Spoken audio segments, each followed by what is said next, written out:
What time is it? Where you are right now? Is it late evening, when the streets outside are finally quiet? Or is it deep into the night, when even the hum of human activity has faded away? Look up if you can, or imagine the sky above you. A black ocean, pierced by stars, each one impossibly far, each one whispering a story older than our species. Among those stars, something is moving. Not a satellite, not a planet, not even a comet in the traditional sense. Something from elsewhere.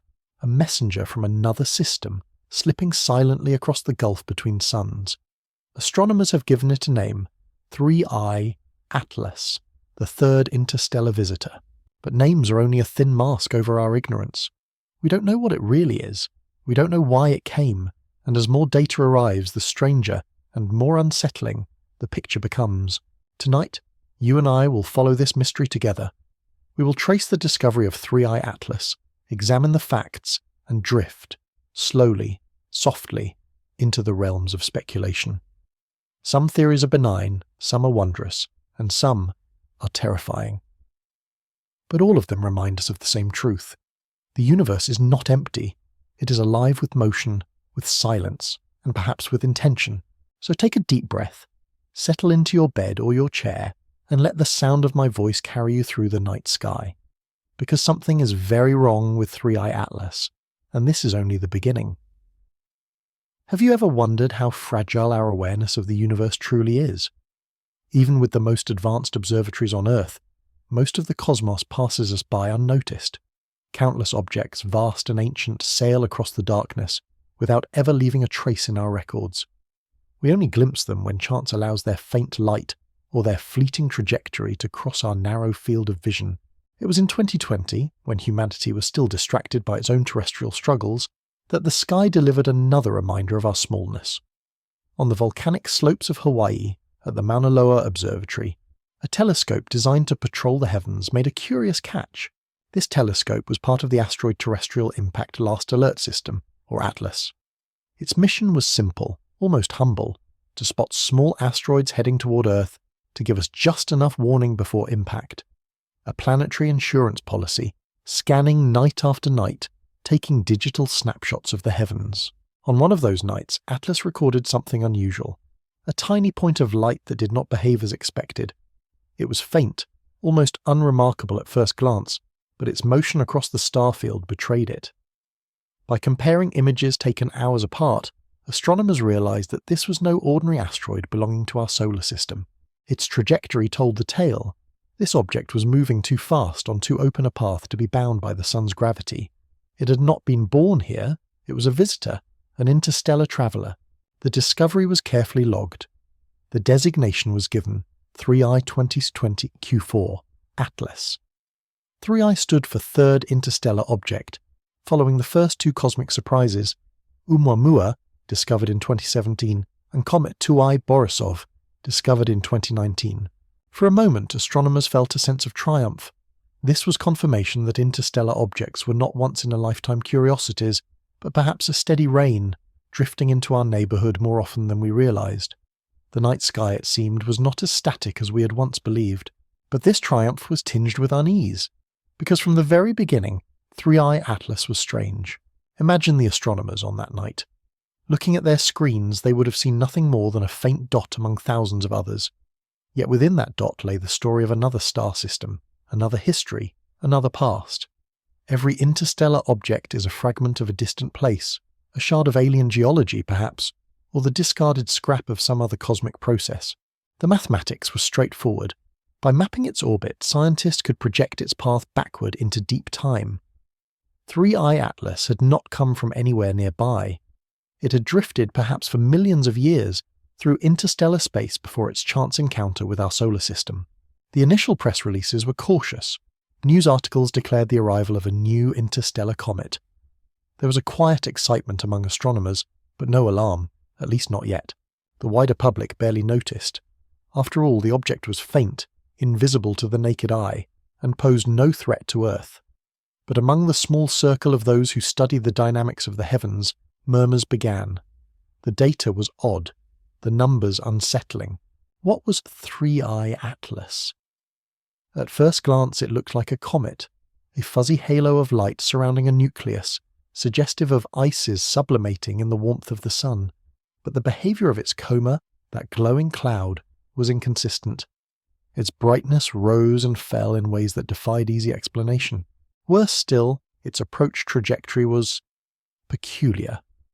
Unlike ʻOumuamua, which darted through the inner solar system on a razor-sharp path, 3I Atlas seemed to be disintegrating, fragmenting as it neared our star. Observations hinted that pieces were breaking off, scattering like fragile glass across space. But even this was not simple. The fragments did not move in ways that gravity alone could account for. Some seemed to accelerate. Others appeared to resist the solar wind more than they should have. Each new image raised more questions. Astronomers at observatories in Chile, Spain, and the United States joined in the effort. The Hubble Space Telescope itself was turned toward the visitor. The more instruments looked, the stranger the story became. In one sense, the discovery was exhilarating. Here was another chance to study material from beyond the sun's domain, another opportunity to refine our models of how other star systems work. But beneath that surface-level excitement, there was a creeping unease, because when ʻOumuamua passed by, it had raised whispers of the extraordinary. Its shape, its acceleration, its silence, all had led some scientists, including respected figures like Avi Loeb of Harvard, to wonder aloud if it might have been artificial. A probe, perhaps, a fragment of technology, a message. Now with 3I Atlas, those whispers returned, louder this time. Think of the vastness of the cosmos. Light from the nearest star system, Proxima Centauri, takes more than 4 years to reach us. If you travelled at the speed of a light circling Earth 7 times each second, it would still take you an entire human lifetime to cross the gulf between here and the next nearest star. And yet, here was a fragment, or something more, from out there, dropping unannounced into our solar system, for the 3rd time in just a few years. Statistically, that was shocking. For centuries, we had never recorded a single interstellar object. Then, suddenly, 3 appeared within 3 short years. The night sky had been quiet for millennia, and now it spoke 3 times in quick succession. Coincidence, perhaps, but coincidences have a way of pricking the human imagination. In the weeks after discovery, the astronomy community scrambled to measure everything it could. Spectroscopy was performed, breaking down the light of 3 Atlas into its chemical fingerprints. The data suggested a mix of volatile ices, as one might expect from a comet, but there were strange inconsistencies. Certain lines in the spectrum hinted at compounds rarely seen, or at least rarely in such abundance. Moreover, the light curve, the way its brightness waxed and waned, suggested that the nucleus was tumbling, spinning irregularly, as if it had been fractured or damaged in some ancient collision. Some models suggested it was less a single object than a loose rubble pile barely held together by gravity. And yet, even a rubble pile should obey physics. It should break apart in predictable ways. But the behavior of 3I Atlas seemed almost deliberate. The fragments spread too cleanly, too symmetrically, as though they were arranged. These details were, at first, dismissed as observational errors or quirks of incomplete data. But the pattern lingered, growing harder to ignore. Picture, now, the astronomers in their domes and control rooms. Imagine their conversations late at night, long after the official press releases had been issued. They spoke in low voices, perhaps with a nervous laugh to disguise the weight of their thoughts. Could it be another ʻOumuamua? Do you think we're looking at something not natural? They would not say it publicly, not yet. But the seed had been planted. The possibility had been raised. And meanwhile, above them, the object continued its silent path, breaking apart, changing, doing things a comet should not do. This is where the story truly begins. With a telescope on a quiet volcano, a faint dot of light, and the realization that something alien had once again crossed into our neighborhood. But discovery is only the first step. The real question is, what exactly did we discover? The data is in front of us now: speed, size, trajectory. In the next part, we'll explore the initial facts about 3I Atlas. Numbers, yes, but numbers that hide mysteries. Measurements that refuse to fit the neat categories of science. And slowly, softly, we'll begin to see why. Something is very wrong with 3I Atlas. What is the first thing we ask of a stranger? Who are you, and where do you come from? Astronomers asked the same of 3I Atlas. When the faint dot was first logged, it was only a suggestion, a hint on a CCD sensor. But mathematics has a way of turning faint suggestions into revelations. By plotting its changing position night after night, scientists began to reconstruct its path through space. The numbers told a story that no telescope image alone could reveal, and as the story unfolded, the unease grew deeper. First, speed. Everything in space moves, but not everything moves with such reckless haste. 3 Atlas was travelling at more than 110,000 miles per hour relative to the Sun. That is over 170 times faster than a rifle bullet, a speed so immense it stretches the imagination. If you could somehow ride along with it, you would cross the entire continental United States in just under 2 minutes. Unlike comets born within our solar system, which loop predictably around the Sun in closed ellipses, 3I Atlas traced a path that was open-ended. Its eccentricity, the mathematical measure of an orbit's shape, was greater than 1. That simple fact confirmed what astronomers already suspected. This object did not belong here. It was a drifter from the gulfs between stars. The trajectory pointed backward, toward the region of sky near the constellation of Ursa Major, the Great Bear. Of course, that does not mean it came from those stars. Interstellar objects drift for millions, sometimes billions of years, perturbed by unseen forces, deflected by the gravity of other stars.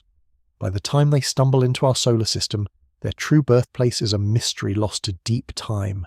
Next, size. Measurements of brightness are slippery things. A faint point of light can mean something very small, or something very large and dark. But by comparing its brightness across different wavelengths, astronomers pieced together an estimate. The nucleus of 3I Atlas seemed to be around 3 to 5 kilometers wide, roughly the size of a small city. For perspective, the asteroid believed to have ended the age of the dinosaurs 66 million years ago was about 10 kilometers wide. 3I Atlas was smaller, but still large enough to carry immense momentum, immense mystery. Around this nucleus swirled the coma, a hazy halo of gas and dust sublimated from ices as sunlight warmed the surface. It was this coma that gave Atlas its ghostly glow, the reason it could be spotted at all across the interstellar night. But here, again, the details refused to align with expectations. Comets brighten in predictable ways as they approach the Sun, releasing more gas, glowing ever more fiercely. But 3 Atlas brightened, dimmed, and brightened again in fits and starts. Some nights it was nearly dazzling relative to its expected output. Other nights it faded almost into invisibility, as though playing hide-and-seek with the instruments. Astronomers proposed explanations, irregular patches of ice, or sudden outbursts from volatile materials. But the rhythm of the brightening was strange, almost pulsed, like the beating of some cosmic heart. Now, composition. Spectroscopic measurements revealed traces of common cometary substances, water ice, carbon monoxide, fragments of carbon chains. But there were anomalies here too. Certain chemical lines suggested unusual abundances, proportions not typically seen in solar system comets. One particular puzzle was the distribution of fragments. As 3I Atlas approached the Sun, pieces began to shear off from the main nucleus. Normally such fragments scatter chaotically, moving away on divergent paths. Yet in this case the fragments seemed to drift in oddly regular patterns spreading like petals from a flower. Some even appeared to accelerate slightly, resisting the drag of sunlight in ways that suggested active forces at work. Natural explanations existed, yes. Thermal stresses, rotational breakup, but none fit perfectly. Each model left something unexplained, some stubborn residue of strangeness. Trajectory, size, speed, composition. These should have been enough to classify 3I Atlas neatly. But instead, the more precisely astronomers measured, the more the object slipped out of tidy categories. And then there was the matter of its light curve. When an object tumbles in space, its reflected brightness rises and falls like a signal. By analysing these fluctuations, astronomers can infer shape. For ʻOumuamua, this revealed a long, cigar-like body, unlike anything seen before. For 3I Atlas, the light curve was chaotic. Instead of a clear rotational pattern, the data hinted at a broken, tumbling shard, irregular and unstable. Some even suggested it was less a single body and more a loose rubble pile barely bound together. Yet if it was rubble, why did the fragments behave so strangely? Why did their drift mimic choreography rather than chaos? To the average listener, these details may seem abstract. Numbers on a chart, faint squiggles of light and shadow. But consider what they imply. Each measurement is a fingerprint. Each anomaly is a clue. And when enough clues accumulate, we are forced to ask, is this really a natural object, or is it something else entirely? Already quiet papers began to circulate, suggesting exotic hypotheses. A cometary fragment, yes. But also, could it be the shattered remains of an artificial construct? A thin sail, once whole, now torn? Could it be a probe, damaged beyond recognition, yet still moving with intent? Most astronomers dismissed these ideas. Science, after all, thrives on conservative explanations. Extraordinary claims require extraordinary evidence. But the whispers were there, persistent, echoing the debates sparked by ʻOumuamua just years before. Let us pause and imagine. Imagine standing on the frozen surface of the nucleus itself, a jagged horizon stretching in all directions. Beneath your feet, alien ice from a system you have never seen. Above, the sun glowers, no longer the familiar golden disk of Earth, but a harsh, brilliant star. Around you, fragments break away silently, drifting like shattered statues into the void. You're standing on an exile, a refugee of deep time, a thing that has travelled longer than the history of human civilization. And yet, as you look, you cannot shake the sense that it is not just debris. The way the fragments move, slowly, deliberately, reminds you of something alive. Back in observatories across Earth, the numbers piled up. Each anomaly logged, debated, scrutinized. But alongside the rigorous analysis, another quieter feeling spread, a kind of awe tinged with dread. Because if ʻOumuamua was strange, if Borisov was strange, then Thru's atlas was stranger still, and 3 times is a pattern. Statistical models suggested that interstellar objects should pass through every few decades, perhaps centuries. To find 3 within 3 years was like hearing 3 knocks on a door you believed was sealed. Something, it seemed, was trying to get our attention. But science is cautious, slow to leap to conclusions. Officially, 3i Atlas remained a comet, an icy fragment from another star. The public was told as much. Headlines framed it as a curiosity, a cousin of the objects we have known for centuries. Unofficially, behind closed doors, the questions grew louder. Why now? Why 3 in such rapid succession? And why did each carry some quirk, some fingerprint of the unnatural? This is where we stand at the threshold of mystery. We know the numbers. A speed of 110,000 miles per hour, a nucleus as large as a city, a path that slices through the solar system and out again, never to return. A body that fragments not chaotically but with strange symmetry. A light curve that defies simple interpretation. Each fact is simple. Together they tell a story that refuses to resolve into something ordinary. And so, in the next chapter, we will widen our gaze. We will compare 3i Atlas with its predecessors, ʻOumuamua and Borisov. We will place it in context and see how the pattern grows darker, stranger, and more unsettling.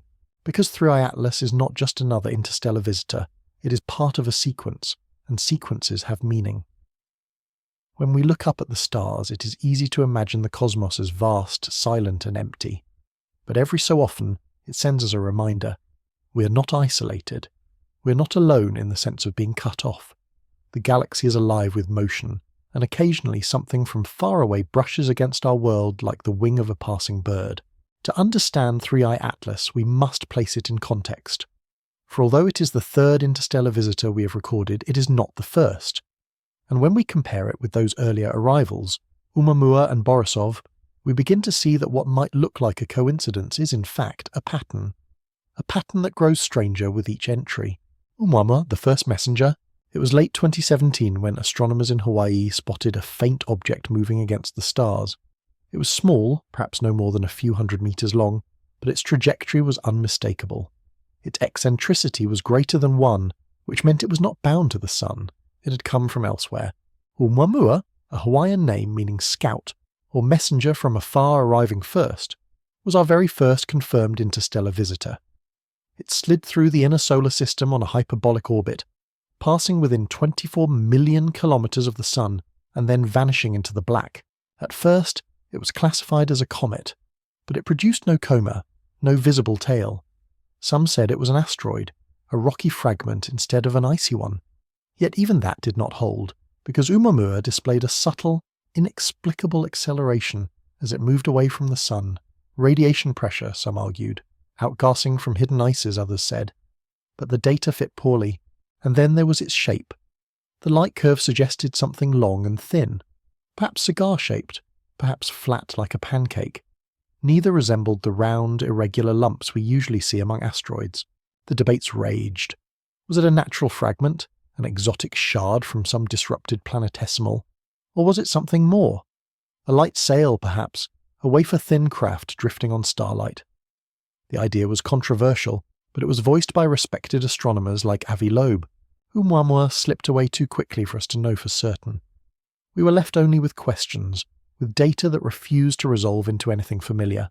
A messenger, indeed, but one that spoke in riddles. Borisov, the second stranger. Then, in 2019, a second object was discovered.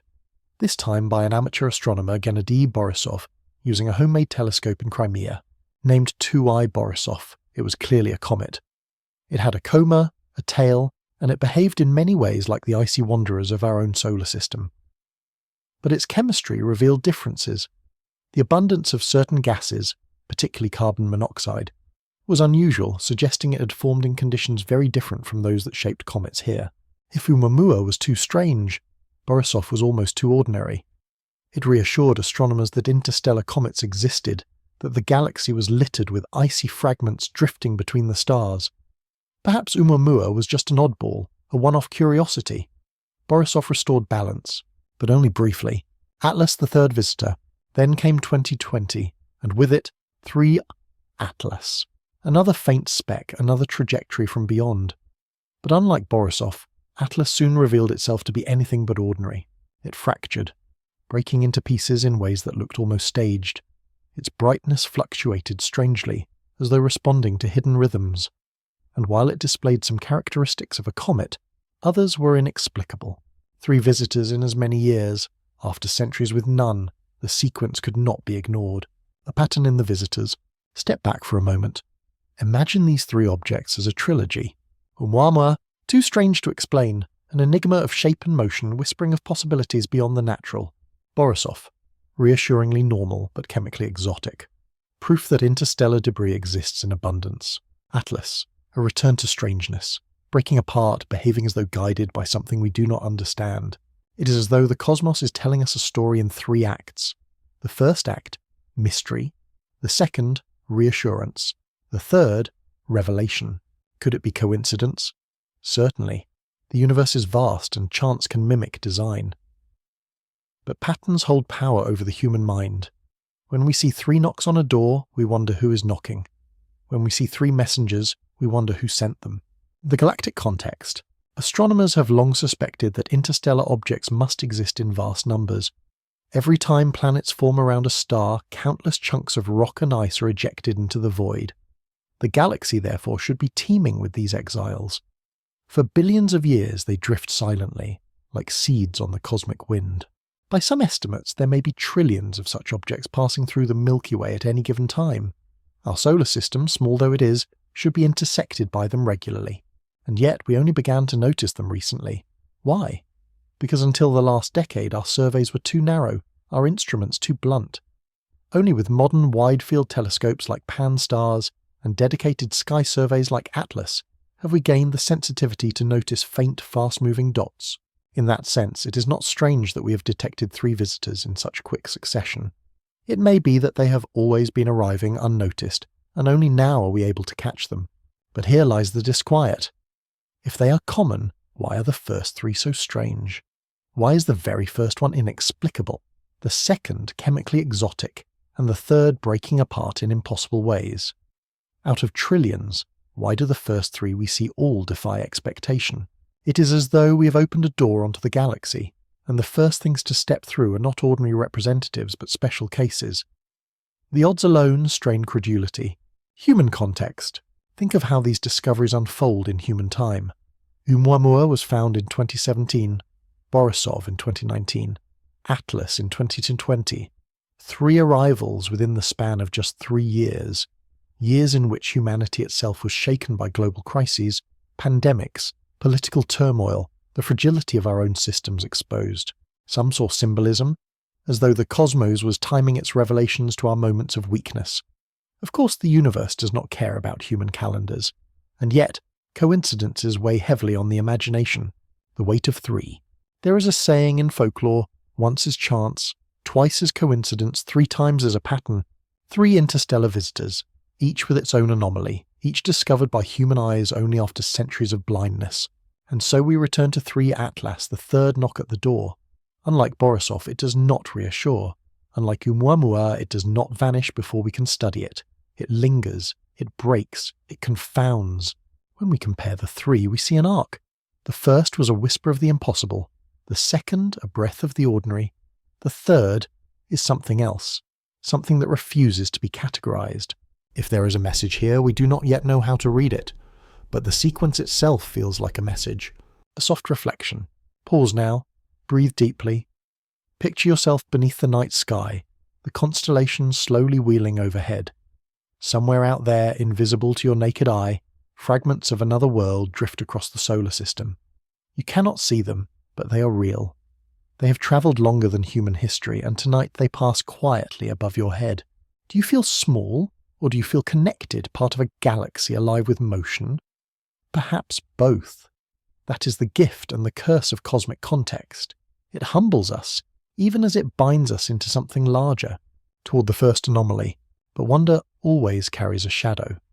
For as beautiful as the story of interstellar visitors may be, 3i Atlas does not fit neatly into it. The anomalies are not small, not cosmetic. They cut to the core of what we believe about comets, about physics, about chance itself. And so, in the next part, we will look at the first anomaly in detail, the data point that refuses to be explained, the observation that turns a curious visitor into a disturbing puzzle. Because when science meets its limits, imagination begins to stir. And imagination, in the darkness of the cosmos, is not always our friend. When we study the heavens, we expect them to obey certain rules. Gravity pulls, light reflects, ice sublimates, dust drifts. For centuries, these rules have been our compass in the dark. They let us predict eclipses, chart planets, and even land machines on other worlds. But sometimes, in astronomy, there comes a moment when the rules seem to bend. A piece of data slips through our fingers, refusing to be explained. And it is at such a moment that 3i Atlas revealed its first true anomaly, the breaking of a visitor. As 3i Atlas approached the inner solar system, telescopes around the world tracked it relentlessly. Astronomers expected it to behave much like Borisov, a comet growing brighter as it neared the sun, its nucleus intact, its tail streaming behind. Instead, something extraordinary happened. In the spring of 2020, the object began to break apart. At first, faint hints appeared in the Hubble Space Telescope's images, a tiny elongation, a suggestion that the nucleus was no longer whole. Then, over days, it became undeniable. The solid core had split into multiple pieces, scattering across tens of thousands of kilometers.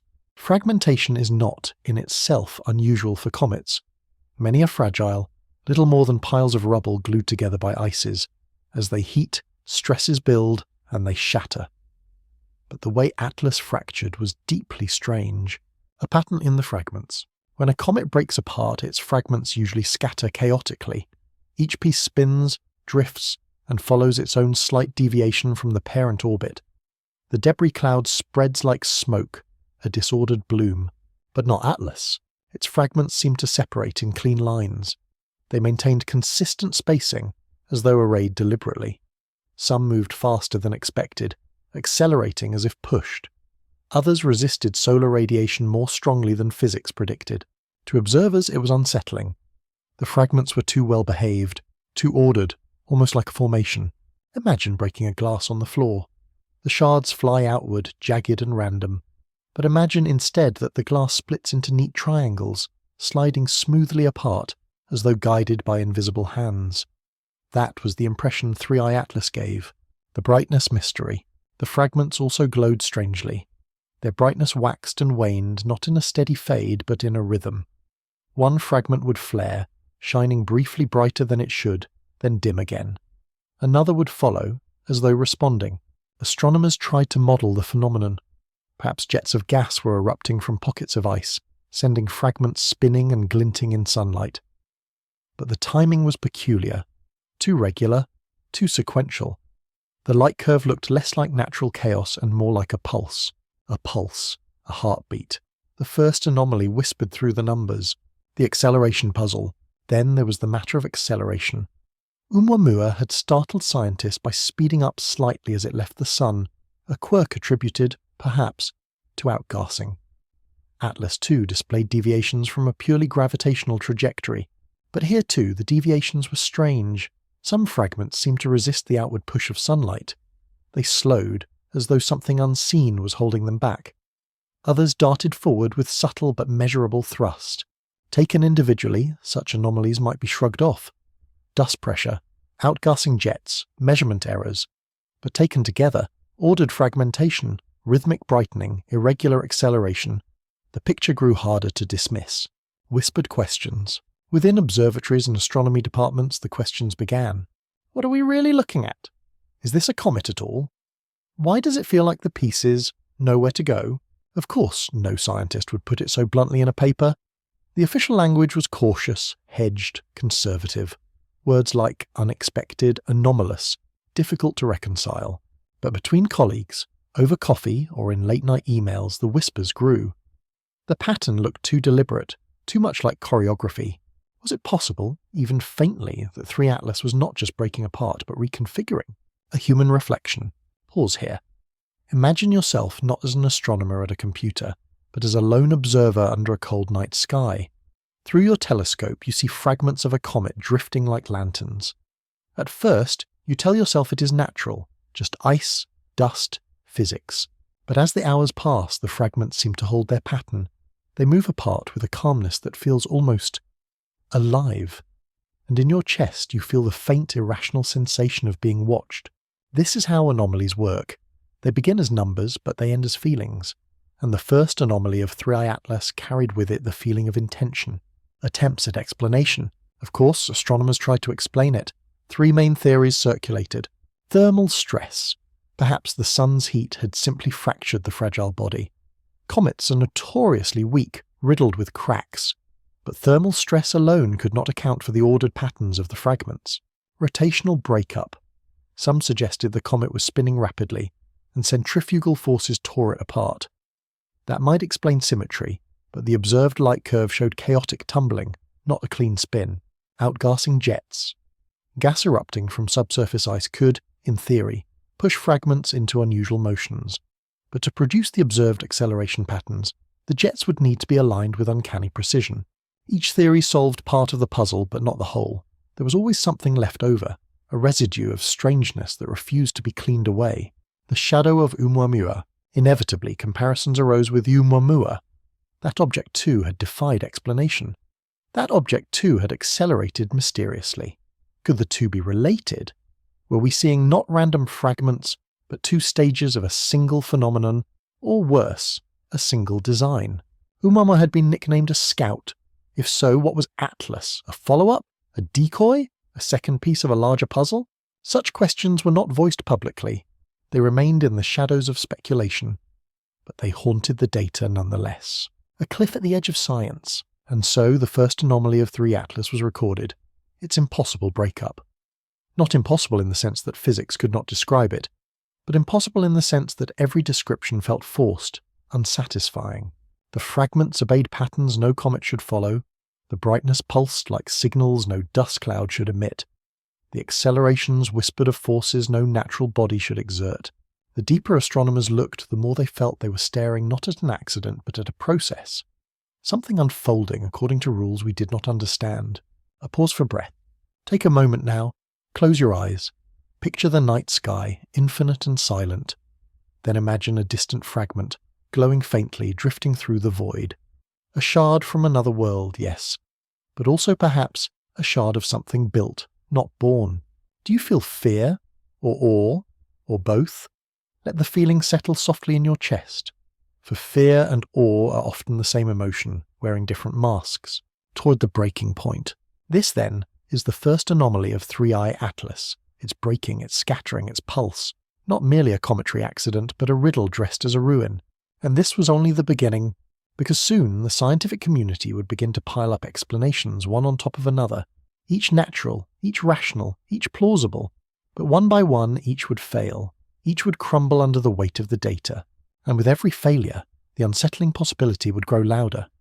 That what we were watching was not the chaos of nature, but the residue of intention. In the next part, we will explore those mainstream explanations. We will examine how science tried to account for the strangeness of Three-Eye Atlas. We will give them their due, and then gently, we will watch them collapse. Because science, like a comet, sometimes breaks under pressure. And when it does, what remains is not certainty, but wonder. When confronted with something strange, the first instinct of science is not to leap toward the extraordinary, but to pull it back toward the ordinary. This is not cowardice, it is discipline. It is how we separate truth from illusion. Every mystery must first be tested against the familiar, weighed against the laws of physics we already know. So when Three-Eye Atlas fractured and drifted in its unsettling way, astronomers did what scientists always do. They looked for explanations grounded in nature.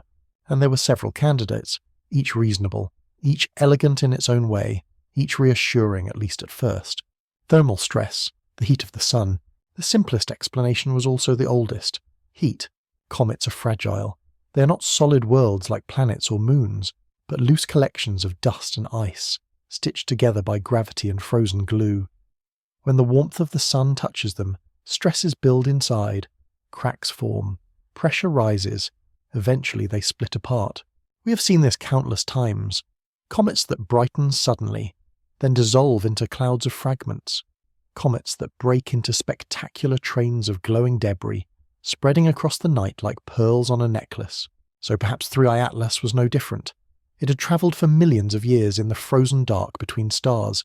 Then it plunged into the furnace of our inner solar system. The stress was too much. It shattered. This explanation was comforting. It meant nothing was new here. Nothing was extraordinary. Just another fragile body undone by the heat of a nearby star. But there was a problem. Several, in fact. The fragments of Atlas did not behave like the shards of other comets. They did not scatter randomly. They held together in neat lines as though arranged. They pulsed in brightness, as if in rhythm, and they moved with accelerations that did not fit the physics of heat alone. Thermal stress could explain the braking, but not the choreography. Rotation will break up the spin of doom. Another idea was rotation. Imagine a stone spinning faster and faster. At some point, the centrifugal force will exceed the strength of the stone, and it will fly apart. Comets too spin. Outgassing from jets of sublimating ice can act like tiny thrusters, gradually increasing their rotation speed until they tear themselves apart. Astronomers propose that Three-Eye Atlas might have succumbed to this fate. Perhaps jets of gas had set it spinning like a top. Perhaps it spun itself into pieces. This theory explained symmetry better than thermal stress did. A spinning body might break in a balanced way. Fragments could be launched into orbits that looked less random, more patterned. But again, the details strained. Observations of the light curve showed that Atlas was tumbling chaotically, not spinning neatly, and the fragments' motions did not match what rotational breakup would predict. Some slowed down inexplicably, others sped up as if pushed. Rotation could explain the breakup, but not the pulse, not the strange resistances to light and gravity. Outgassing jets, the invisible engines. A third explanation reached back to the heart of comet science. Outgassing. When sunlight strikes subsurface ices, they vaporize. Jets of gas burst out, carrying dust with them. These jets can act like thrusters, nudging comets into strange motions. It was outgassing, after all, that many scientists invoked to explain ʻOumuamua's mysterious acceleration. So perhaps Atlas was the same. Perhaps hidden vents on its surface released gas in unexpected directions. Perhaps the jets were unusually strong, unusually aligned. Perhaps that was why the fragments moved in such curious ways. Again, this was reassuring. It meant no new physics, no extraordinary technology, just ice and gas and sunlight. But there were difficulties. Spectroscopy of Atlas showed ordinary volatiles, but not in amounts sufficient to produce such strong accelerations. And the symmetry of the fragments remained stubbornly unaccounted for. Outgassing was chaotic. The behavior of Atlas was too neat. Radiation pressure, the push of light. There was also the subtle hand of radiation pressure. Light itself carries momentum. Over time, the constant push of photons can accelerate small fragments, especially if they are thin or reflective. Some suggested that Atlas's debris might have included unusually thin sheets of material spread by the breakup, which caught sunlight like sails. This was tantalizing. It explained why some fragments accelerated more than expected. But again, the problem was selectivity. Some pieces resisted the push of light instead of yielding to it. Others seemed to move in contradictory directions. Radiation pressure could explain part of the data, but not the whole. Chance and error, the comfort of uncertainty. Finally, there was the most conservative explanation of all. Perhaps the data was wrong. Astronomy often deals in faint signals at the edge of detectability. A pixel here, a photon there. Perhaps the apparent patterns in Atlas were illusions born of noise. Perhaps the symmetry was coincidence. Perhaps the acceleration was an artifact of measurement. This explanation too had its appeal. It meant there was no mystery at all, only the limits of our instruments. But the consistency of the anomalies across multiple observatories, ground-based telescopes, space telescopes, professional teams and amateurs alike, made this hard to accept. Too many independent datasets told the same strange story, a parade of plausible theories, and so the mainstream explanations lined up like a parade. Thermal stress, rotational breakup, outgassing jets, radiation pressure, measurement error. Each was plausible, each explained something, but none explained everything. Each left behind a residue of strangeness that clung to Atlas like a shadow. This is the strength and the weakness of science. It resists extraordinary claims, but in doing so, it sometimes leaves us with explanations that feel like patched fabric, full of seams, full of strain, a soft reflection. Imagine standing at the edge of a quiet lake. Stones skip across the surface, leaving ripples.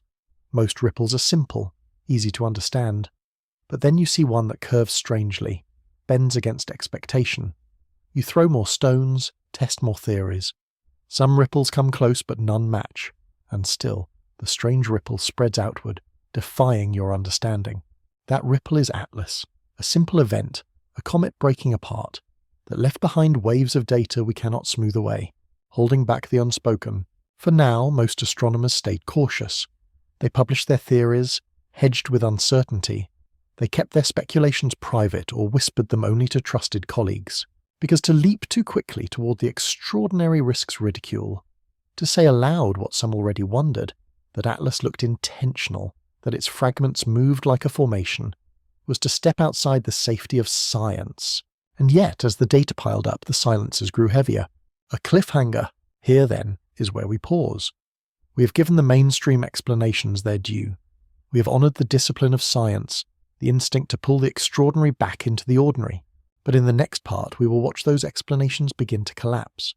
We will examine why thermal stress, rotation, outgassing, radiation, and chance all fail against the stubborn reality of the data.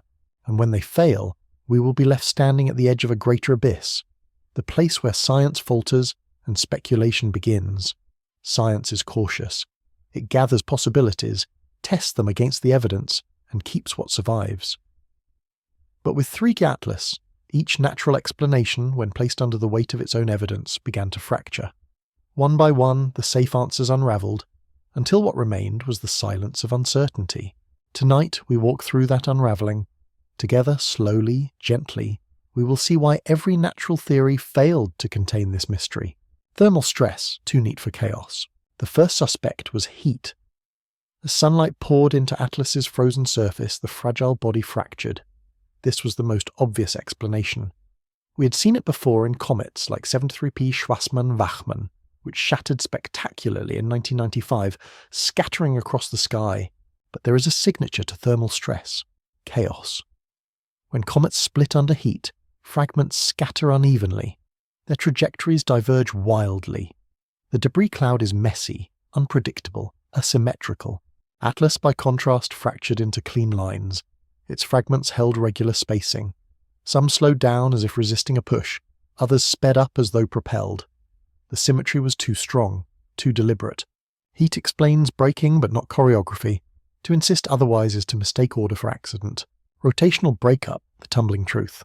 Perhaps, some argued, Atlas was spinning too fast. Outgassing jets can gradually accelerate rotation until centrifugal force tears a comet apart. Rotational breakup is elegant, symmetrical, and in many cases real. But the light curve of Atlas betrayed the truth. Instead of a neat, fast spin, Atlas was tumbling chaotically. Not a smooth dancer pirouetting to destruction, but a drunk stumbling in the dark. A body spinning at random angles not along a single axis. And still, the fragments held formation. If the breakup was caused by spin, the debris should have scattered according to that tumbling motion. Instead, it moved as though ignoring it. The fragments behaved more like beads sliding from a broken necklace than shards flung from a spinning wheel. Rotation explained symmetry, but only with a clean spin. Atlas did not have one, outgassing the missing gas. Gas vents are a comet's invisible engines. They can nudge a nucleus, twist fragments, produce sudden bursts of acceleration. For ʻOumuamua, many insisted that unseen outgassing explained its strange motion, but Atlas did not release enough gas. Its spectroscopy revealed water vapor, carbon monoxide, and other volatiles, but the levels were insufficient. To produce the observed accelerations, the jets would have had to be stronger, aligned with uncanny precision, firing in coordinated bursts. Yet the coma of Atlas did not match such violence. Instead of roiling turbulence, it glowed softly, inconsistently. Outgassing was present, but weak. Too weak to explain what the fragments did. Outgassing explains nudges but not orchestration. Radiation pressure, the selective hand of light. Another theory looked to sunlight itself. Photons carry momentum, a constant push known as radiation pressure. For small, thin fragments, this push can mimic acceleration, like sails catching a breeze. At first, this seemed promising. Perhaps Atlas's breakup had left behind shards thin enough to respond dramatically to light. That could explain the acceleration of some fragments, but the anomaly was not universal. Some fragments resisted sunlight, slowing down when they should have sped up. Others accelerated at rates too inconsistent with their size and reflectivity. Light is impartial. It pushes all things in proportion to their surface area and mass. Yet Atlas's fragments behaved selectively, as though some were shielded, others propelled, by forces invisible to us. Radiation pressure explains drift but not discrimination. Measurement error, too many eyes. And finally, there was the last refuge of skepticism. Perhaps the anomalies were illusions. Observations can lie. A faint dot, a noisy pixel, a miscalibrated sensor. These can produce patterns where none exist. But Atlas was studied by many eyes. The Hubble Space Telescope tracked its breakup across weeks. Ground-based observatories in Chile, Spain, and the US confirmed the details. Even amateurs with modest telescopes recorded the fragments. Independent datasets agreed. Different instruments, different teams, same anomalies. The chances of all of them making the same mistake were vanishingly small. Error explains noise but not consensus. The collapse of the ordinary. One by one, the explanations fell away. Heat, spin, gas, light, error. Each accounted for a fraction of the puzzle, but none for the whole. Each theory collapsed under the weight of the data. This is the point where science hesitates, where the language in papers grows careful, hedged, almost nervous. Terms like anomalous behavior, not fully understood, further study required. But beneath those words lies a deeper truth. The mainstream explanations had failed, and when the ordinary fails, we are left staring into the extraordinary. A human pause, close your eyes for a moment. Picture yourself at a desk late at night, surrounded by stacks of data. The graphs are clear, the numbers solid, and yet they whisper of something impossible. You lean back, rub your eyes, and wonder, could we be wrong about the universe itself? Or are we looking at something made, not born? This is the space where science trembles, not in panic, but in awe. The quiet awe of realizing the rules no longer fit. The shadow of ʻOumuamua returns. The echoes of ʻOumuamua grew louder. That first visitor too had evaded explanation. That first messenger too had accelerated strangely, behaved unnaturally. For ʻOumuamua, outgassing had been the convenient excuse. But the absence of a coma, the flatness of its light curve, the silence of its chemistry, and all had strained credibility. Now Atlas repeated the strangeness, but in a different key. Not a single shard, but a breaking body. Not an invisible push, but fragments drifting as if choreographed. 2 interstellar objects, 2 riddles, neither solved, both carrying whispers of intent. The emotional weight of failure. When explanations fail, what remains is emotion. For astronomers, the failure of natural models carried with it a quiet dread. They had done their duty, tested every rational path, and still the mystery stood. In science, failure is often progress. But here, progress led not to clarity, but to a darker question. If this was not natural, then what was it? The silence of that question was heavier than any answer, toward speculation. And so we arrive at the edge. The safe ground of natural explanation has crumbled beneath our feet. What lies ahead is the unknown, the landscape of speculation. From here we must tread carefully. Speculation is both dangerous and necessary. It tempts us with wild answers, but it also prepares us for truths we do not yet see. If Atlas is not simply a comet, then what could it be? A probe, a shard of technology, a relic of a dead civilization, or something even stranger, a messenger, a warning, a trap? These questions are not science, not yet, but they are where science leads when its explanations break apart. A gentle descent. Take a slow breath. Let the thoughts settle. We have followed the trail of explanations to their end, and at that end we stand before a door. Behind it lies speculation, the realm of possibility, of fear, of wonder. In the next part we will pause. We will step back from dread and look up at the night sky with calmer eyes. We will remember how small we are, how vast the universe remains. Because before we cross that door, we must steady ourselves. We must learn again to breathe beneath the stars. When the mind begins to spiral into the abyss of possibility, it is important to pause, to let the pulse slow, to remember that the universe is not only strange, but also beautiful. So for a while, let us step away from the fragments of Atlas, away from the debates in journals and the whispers among astronomers. Let us return to the night itself, to the quiet dome of stars above us. The sky as it is. Wherever you are, the night sky is there, even if hidden by clouds, by city lights, or by the curve of the earth.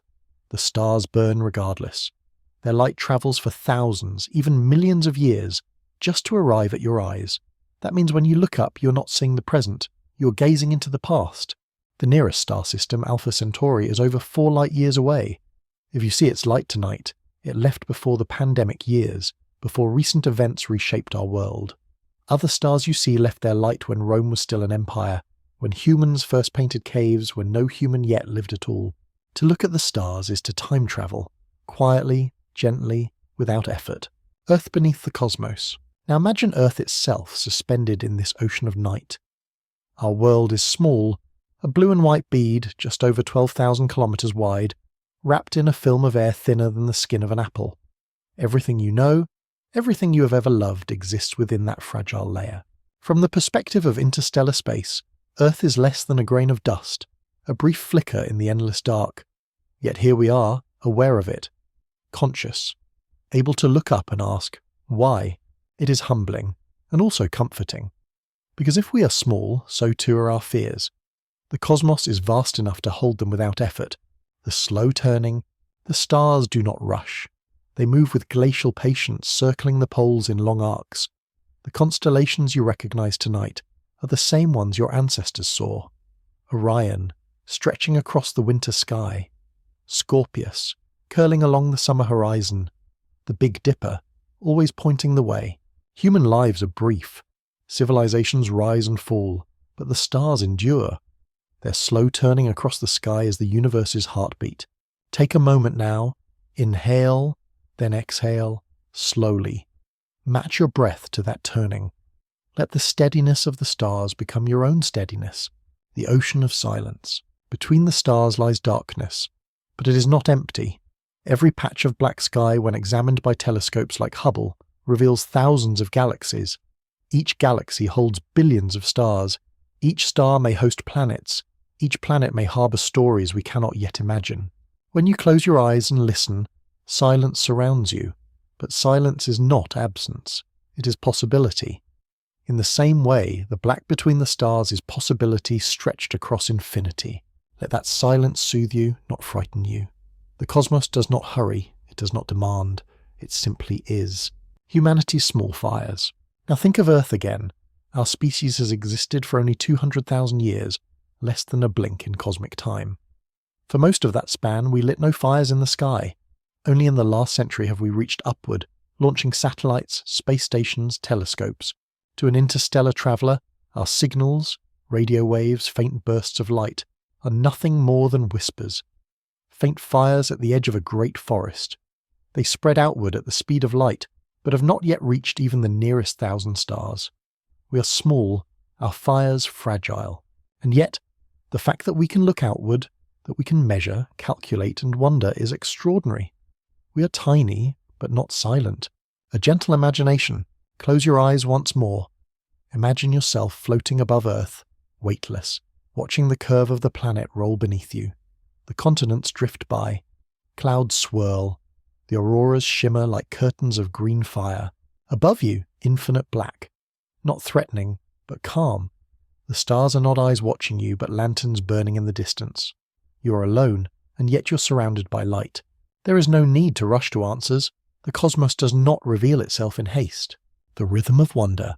Think of your own heartbeat now, slow, steady. A rhythm that keeps you alive. The universe has its own heartbeat. The long cycles of stars being born, burning and dying. The rise and fall of galaxies.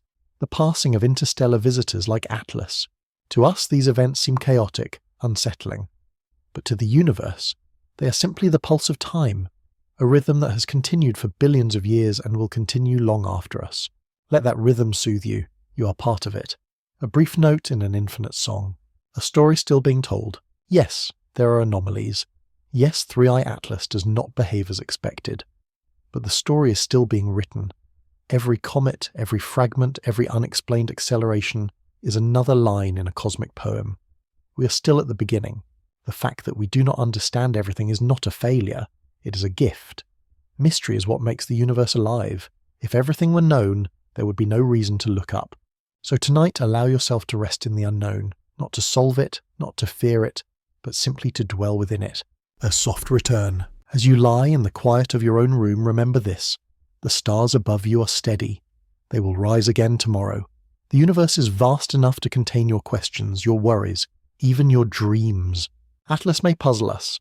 Its fragments may move like dancers in a choreography we cannot yet read. But that mystery is part of the same cosmos that gives you moonlight, starlight, the comfort of seasons. Let the unknown be your lullaby. Toward the threshold. We have paused, we have breathed, we have remembered the silence and the beauty. Now, gently, we stand again at the threshold. Beyond it lies speculation, the realm where imagination must take over, because science has given us no firm answers. In the next part, we will step across that threshold. We will leave the safety of explanation and walk into the landscape of possibility, probes, ruins, civilizations long gone or yet to come. But for tonight, before we cross, remember, the stars are steady, the cosmos is vast, and you are small, but not alone. There comes a moment in every investigation when the tools we have carried so far begin to falter. The equations that once guided us no longer fit. The categories we have trusted blur at the edges, and we are left with something heavier than ignorance, a silence filled with possibility. That is where we now stand with 3 Atlas. We have measured, modelled, explained, and debunked. We have sifted through every natural theory, heat, spin, gas, light, error, and found them all wanting. What remains is a mystery shaped like a comet, but behaving like something else. And so, from here, we must do something both dangerous and necessary. We must leave the safety of science and enter speculation. The edge of the known. Science is a lighthouse. It shines outward into the dark, illuminating the shoreline of the unknown. But beyond the reach of its beam lies the unlit ocean. We cannot see its contours. We cannot map its depths. When ʻOumuamua slipped past us, many clung tightly to the beam of that lighthouse. It was easier to call it a comet or an asteroid than to admit the darkness. When Borisov arrived, the beam brightened, reassuring us that the cosmos was still familiar. But Atlas pulls us again into shadow, its fragments, its pulses, its strange accelerations. These are shapes in the water beyond the reach of the lighthouse, and if we are to continue, we must set sail into that dark. The risk of imagination, speculation is not truth. It is a tool, a way of preparing the mind for what evidence alone cannot yet describe. But it carries risks. Too much speculation, and we lose ourselves in fantasies. Too little, and we blind ourselves to possibilities that may, one day, prove real. So as we turn toward imagination, let us do so gently. Like stepping into a dream, knowing it is a dream but allowing it to speak. A whisper of other worlds. Consider for a moment the very fact of interstellar visitors. To drift between stars requires patience on a scale we can barely comprehend. Atlas may have travelled for millions of years before arriving here. Millions! Civilizations rise and fall in less time. Species appear, evolve, and vanish. Mountains erode, oceans shift. And all the while, Atlas was gliding silently toward us. What does that mean? It means that every interstellar visitor is a time capsule, a relic of conditions far away, far ago. Each is a fragment of another world, another history. And sometimes relics are not natural, sometimes they are made. Seeds or signals. There are two broad categories of speculation when it comes to objects like Atlas. The first, they are seeds, debris from other star systems scattered by gravity, carrying with them the chemistry of distant suns. These seeds drift, collide, and sometimes perhaps even carry life, frozen spores awaiting the warmth of a new world. The second, they are signals, not accidental debris but deliberate artifacts, fragments of technology, probes launched by civilizations seeking to explore, to communicate, or to warn. Atlas, with its strange breakup, its pulsed brightness, its ordered fragments, leans uncomfortably close to the second. Too close for comfort, some would say. Humanity at the threshold. Here we pause. Because to imagine Atlas as a signal is to confront something vast, the possibility of others.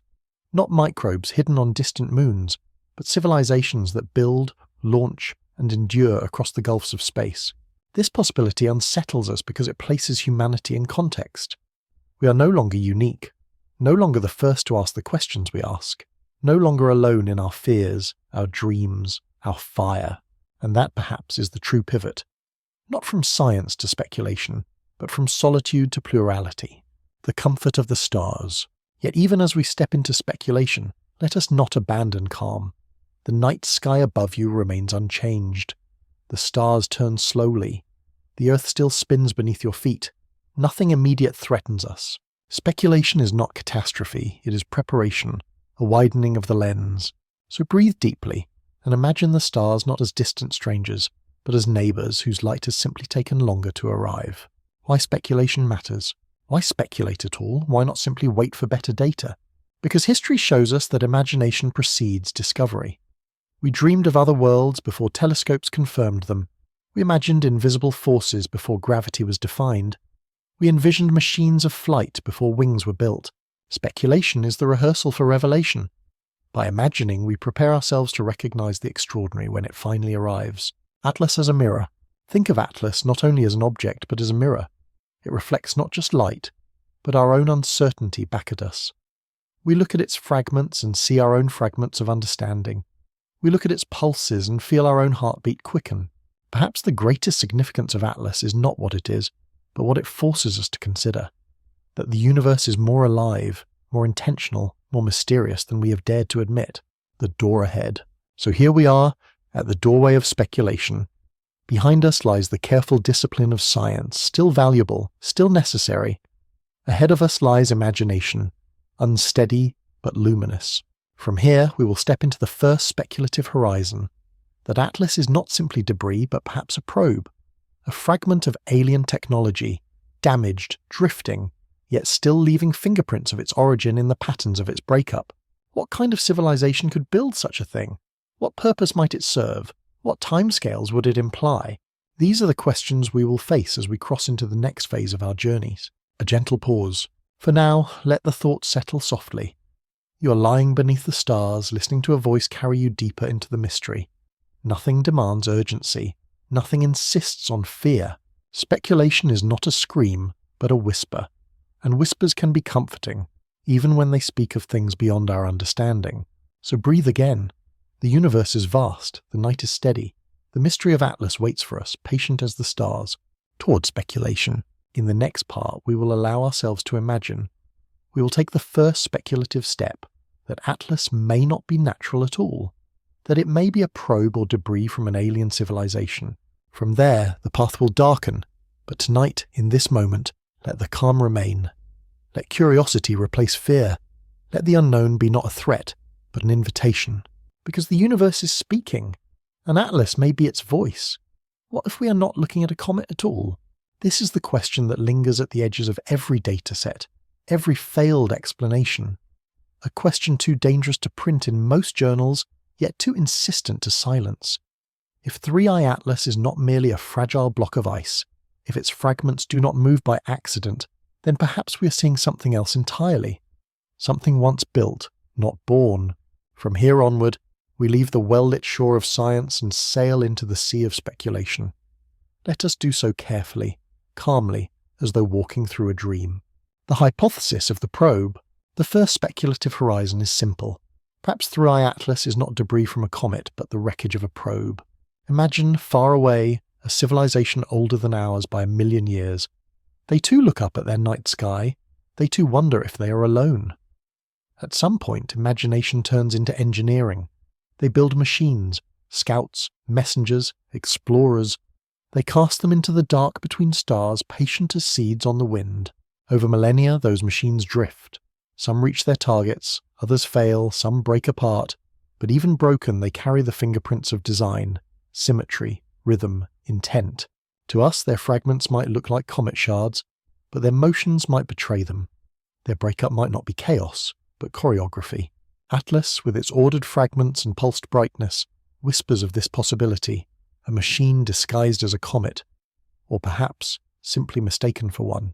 Light sail or solar craft? One of the most persistent ideas about ʻOumuamua was that it might have been a light sail, a thin sheet of material pushed not by rockets, but by starlight itself. Such a craft, once launched, could drift for millions of years, accelerating softly, silently. Could Atlas be the same? Could its fragments be the torn remains of a sail, once whole, now shredded by the stress of interstellar flight? This would explain why some pieces accelerated more than others. Thin shards catching sunlight like sails would speed ahead. Heavier fragments would lag behind.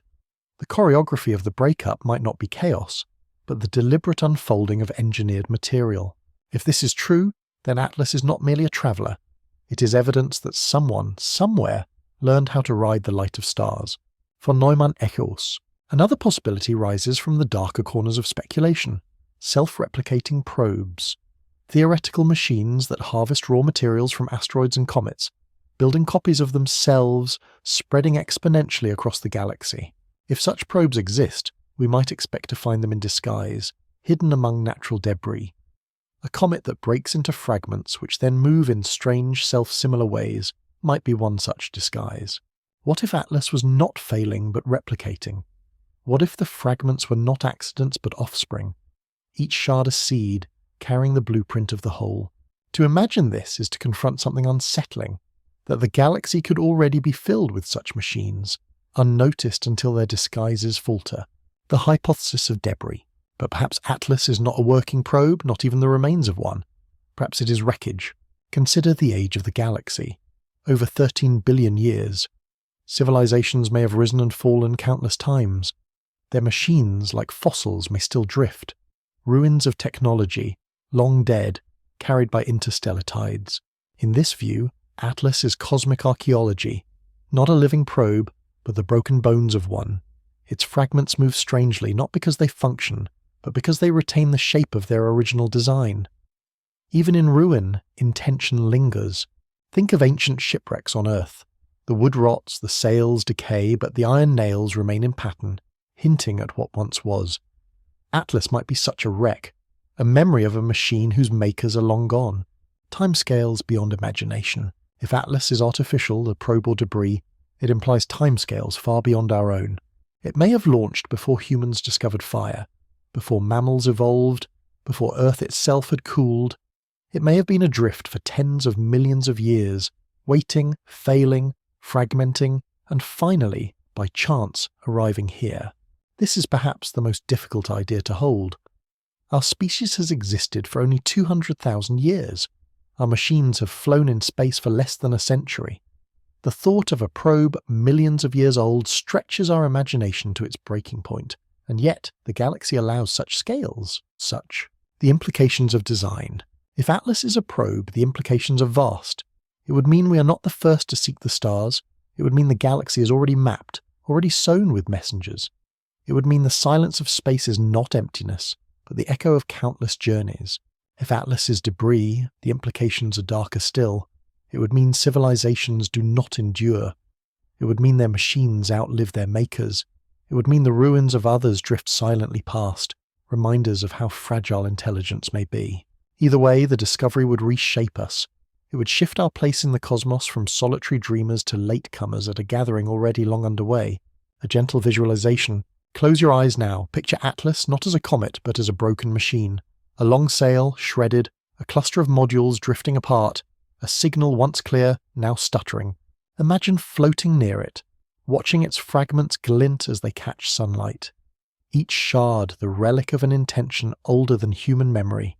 Each pulse of brightness the fading echo of a voice no longer alive. It is beautiful, it is haunting, it is both. The human dilemma. And yet, for all our speculation, we cannot know. Our telescopes give us light curves, spectra, accelerations, but not answers. We are like archaeologists staring at shards of pottery, unsure if they belong to a cup, a jar, or a statue. Do we dare call it technology? Or do we retreat to the safer word, comet? That is the human dilemma. To name the unknown is to risk being wrong, but to refuse to name it is to risk missing the truth. A quiet step forward. So let us hold the possibilities lightly. Perhaps Atlas is a probe, drifting still. Perhaps it is debris, a ruin of something that once was. Perhaps it is only ice and dust, misbehaving in ways we cannot yet explain. Whatever it is, it has forced us to imagine, and imagination once opened cannot be closed. Toward implications, in the next part we will take the next step. If Atlas is a probe, or the debris of one, then what kind of civilization could have built it? What scale of technology, what span of patience, what purpose would be required? We will step deeper into speculation, but always softly. Because speculation is not about fear, but about widening the horizon of wonder. Atlas has cracked the door open. What lies beyond is not certainty, but possibility. If 3i Atlas is not natural, but the work of intelligence, then the question that follows is both inevitable and overwhelming. What kind of civilization could create it? This question is not about the fragments we see in our telescopes. It is about the hands, or the minds, that shaped them. To follow it is to imagine lifetimes, timescales, and technologies so far beyond our own that they become almost myth. Yet speculation here is our only tool, the scale of time. First consider the time scale. Atlas may have travelled millions of years before brushing against our sun. Millions. Civilizations like ours measure progress in decades. A century ago we had no rockets, no computers, no quantum physics. 1,000 years ago, no electricity. 10,000 years ago, no agriculture. What might a civilization do with 1,000,000 years of continuous growth? 10 million? Even if their progress was halting, even if they stumbled, the accumulation of knowledge across such spans would produce powers we cannot yet imagine. Machines that endure for eons, technologies that harness stars, the ability to send probes across light years as easily as we send messages across oceans. If Atlas is artificial, then we are looking at something born not just of another place, but of another age. The Kardashev lens. Astronomers sometimes imagine civilizations on a scale known as the Kardashev scale. Type Y, harnessing the full energy of a planet. Type 2, harnessing the full energy of a star, perhaps with a Dyson sphere. Type 3, harnessing the energy of a galaxy. Humanity is not even at Type 1. We are still fumbling towards sustainability, still dependent on fragile systems of fossil fuels and nuclear reactions. But a civilization capable of sending probes across the galaxy might be at least Type 2. Such a people could build sails the size of continents. They could send thousands, millions of probes, scattering them like pollen across the void. For them, 3i Atlas might be a trivial artifact, a discarded tool, not even worth notice. And yet for us, it would be a revelation. Purpose, why send probes? If a civilization has the ability to launch machines into interstellar space, why would it? Several possibilities arise. Exploration. Perhaps they are like us, driven by curiosity. They want to map the galaxy, to know its worlds, its chemistry, its patterns. Atlas might be one of countless scouts, cataloguing without intent to interfere. Communication. Perhaps probes are messages, bottled letters thrown into the cosmic sea. Not aimed at us specifically, but meant for any who might find them. The patterns of Atlas's breakup could be such a message, a code in fragments of light, seeding. Perhaps probes carry more than information. Perhaps they carry life, spores, genes, instructions for assembly. Atlas could be a carrier, scattering seeds as it drifts, each fragment a capsule of possibility, surveillance. A darker view, probes may be sent to watch, to record civilizations as they rise and fall, to archive, to judge.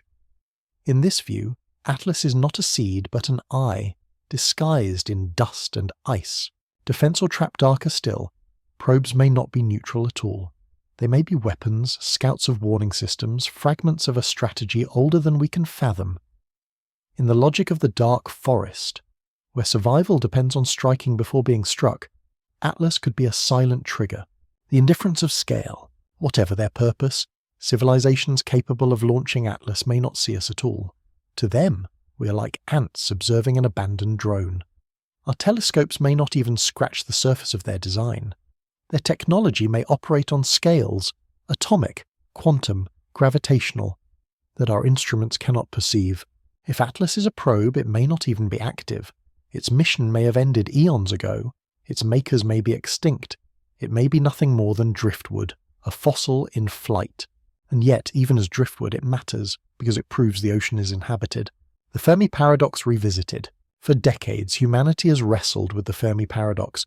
If intelligent life is common, why do we see no evidence of it? Where are the ships, the signals, the machines?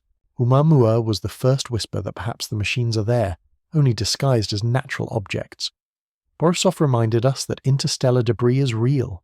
Atlas, with its strangeness, may be the hinge, the moment when the paradox begins to crack. Perhaps the galaxy is filled not with loud signals but with silent watchers, probes drifting as comets, machines disguised as rubble. The evidence has been before us all along, but our eyes were too untrained to notice. Humanity's mirror. The implications extend inward too. If others can send such machines, what does it say about us? It reminds us how young we are, how fragile, how much we have yet to learn. But it also offers a strange comfort. If they could do it, perhaps so can we. Perhaps one day, humanity too will scatter its messengers across the stars. Atlas then is not only a mystery, it is a mirror. It shows us what may be possible.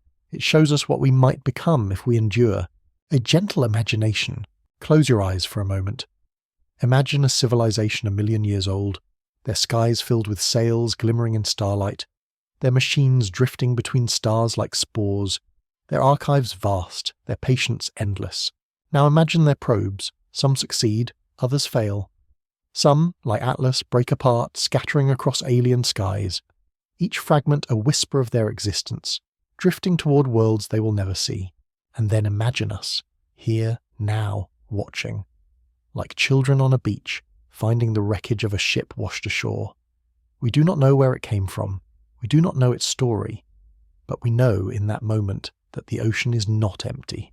The responsibility of knowledge. If Atlas is artificial, the implication is clear. We are not alone, and that knowledge carries responsibility. We must ask, should we try to signal back?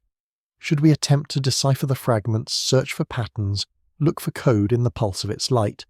Or should we remain silent, cautious, wary of attracting attention we do not yet understand? This is not only speculation, it is strategy, because knowledge is power, but knowledge is also risk. Toward the next horizon. We are not yet ready to answer those questions. For now it is enough to hold them gently, like embers in the hand. Atlas may be a probe, it may be debris, but either way, it forces us to imagine civilizations older, greater, stranger than our own. It forces us to confront the possibility that we are latecomers to a galaxy already full of history. And so, in the next part, we will step deeper still. We will ask, what if Atlas is not merely a probe or debris, but the ruins of an ancient civilization? Not alive, not purposeful, but archaeological. A message not from the present, but from the long-dead past. Because sometimes the most haunting discoveries are not those that suggest we are watched, but those that suggest we are alone among ruins. There is a silence more profound than absence, the silence of ruins. Walk through a ruined city on Earth, and you feel it. The echo of lives once lived, the absence of voices that once filled the air. Stones remain, walls crumble, objects endure, but their makers are gone. The living context has been stripped away, leaving only traces. What if Thri Atlas is such a ruin, not an active probe, not even debris from a living civilization, but the archaeological remains of one that died long before we learned to walk upright? The ruins of time. The galaxy is over 13 billion years old. Humanity has existed for 200,000. Civilization 10,000. The space age less than 100. Against the backdrop of galactic time, we are younger than the dew on grass. If intelligence arises often, it must also vanish often. Civilizations may burn brightly, then fade, their worlds consumed, their stars changing, their societies collapsing. Their ruins would remain, not always in stone, but in orbit, in machines, in relics cast adrift between stars.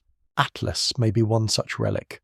A ruin adrift for millions of years, fragments of once functional technology now mistaken for comet shards. Echoes in the fragments. Think again of its breakup. The fragments holding formation, their brightness pulsing, their accelerations inconsistent. Such behavior could be the residue of technology long dead. Perhaps Atlas once had an internal structure, compartments or modules. As it decayed, these separated cleanly, like the ribs of a skeleton. The pulses of brightness could be echoes of reflective surfaces, designed to catch or transmit light, now flickering randomly. The strange accelerations could be the remnants of systems once meant to guide or stabilize the craft, sputtering in death throes, leaking forces too weak for their intended purpose but still measurable across the void. Fossil technology. On Earth we find fossils, imprints of shells, bones turned to stone, outlines of leaves pressed into rock. They are no longer alive, yet they tell of life that once was. Atlas may be a technological fossil, not functioning, but carrying the shape of intention. A machine so ancient that its purpose is gone, but its structure remains as evidence. If so, then our telescopes have captured not just a comet, but a relic of alien engineering, a fossil in motion, gliding silently through the dark. The weight of extinction, to think of Atlas as a ruin, is to confront the possibility that civilizations die, that the builders who launched it are gone, that their world has crumbled, their language silenced, their dreams extinguished. And yet their machine endures. For millions of years it has drifted, faithful to a mission no one remembers, bearing witness long after its witnesses vanished. This idea is both comforting and terrifying. Comforting, because it means we are not the first. Terrifying, because it reminds us that survival is not guaranteed. If they could fall, so could we. Archaeology among the stars. Imagine the practice of archaeology expanded to the galaxy. Not shovels and brushes in deserts, but telescopes and spectrographs pointed at drifting relics. Each fragment a shard of pottery, each light curve an inscription. We already do this with ancient starlight. We read spectra from galaxies billions of light years away to know their chemistry, their history. Cosmic archaeology is not new, but Atlas could be the first time it touches intelligence. Perhaps one day future missions will launch to intercept such objects. Robots will land on them, drill into them, and uncover circuits fossilized into rock, patterns etched into alloys, proof that intelligence once burned bright in another corner of the galaxy. Lessons for humanity. If Atlas is a ruin, what lesson does it carry? That technology can outlive its makers. That ruins drift longer than civilizations endure. That the true legacy of intelligence may not be songs or stories, but fragments glinting in alien skies. This too is humbling. We imagine our monuments, our cities, our satellites, even our digital archives, as enduring. But in a million years, Earth may be quiet again. And perhaps, like Atlas, the only trace of us will be fragments, misinterpreted by others who look up and wonder. A gentle visualization. Close your eyes. Picture Atlas not as a comet, but as a tomb. Its fragments are headstones drifting in formation. Its brightness pulses like the last flicker of a candle. You float beside it, listening to the silence. The silence is not empty. It is filled with memory, the memory of a civilization you will never know. Their words, their art, their dreams are gone. But this ruin remains, an accidental monument, a message without a sender. You cannot read it, you cannot understand it, but you can feel its weight. The great silence reframed. We often speak of the great silence, the mystery of why, if the galaxy is so vast and so old, we hear no signals. But perhaps the silence is not emptiness. Perhaps it is ruin. Perhaps civilizations do speak, but their voices decay into static long before we are able to listen. Perhaps their machines endure, but in forms we mistake for comets and asteroids. Atlas may be one of countless ruins passing us unnoticed. The silence of the stars may not be absence, but archaeology, a mirror of fragility. To see Atlas as a ruin is also to see ourselves. Fragile, temporary. Our machines will outlive us, but not forever.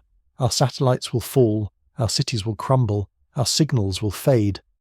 One day, Earth itself will be a ruin, and perhaps only fragments of us will drift into the galaxy. This is not despair, it is perspective. The recognition that permanence is an illusion, but legacy is not. Even ruins speak. Even fragments carry meaning. The next step.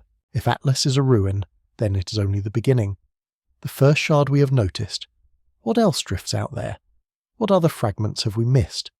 What larger structures, broken Dyson shells or shattered arcs, wander in the dark, mistaken for rocks?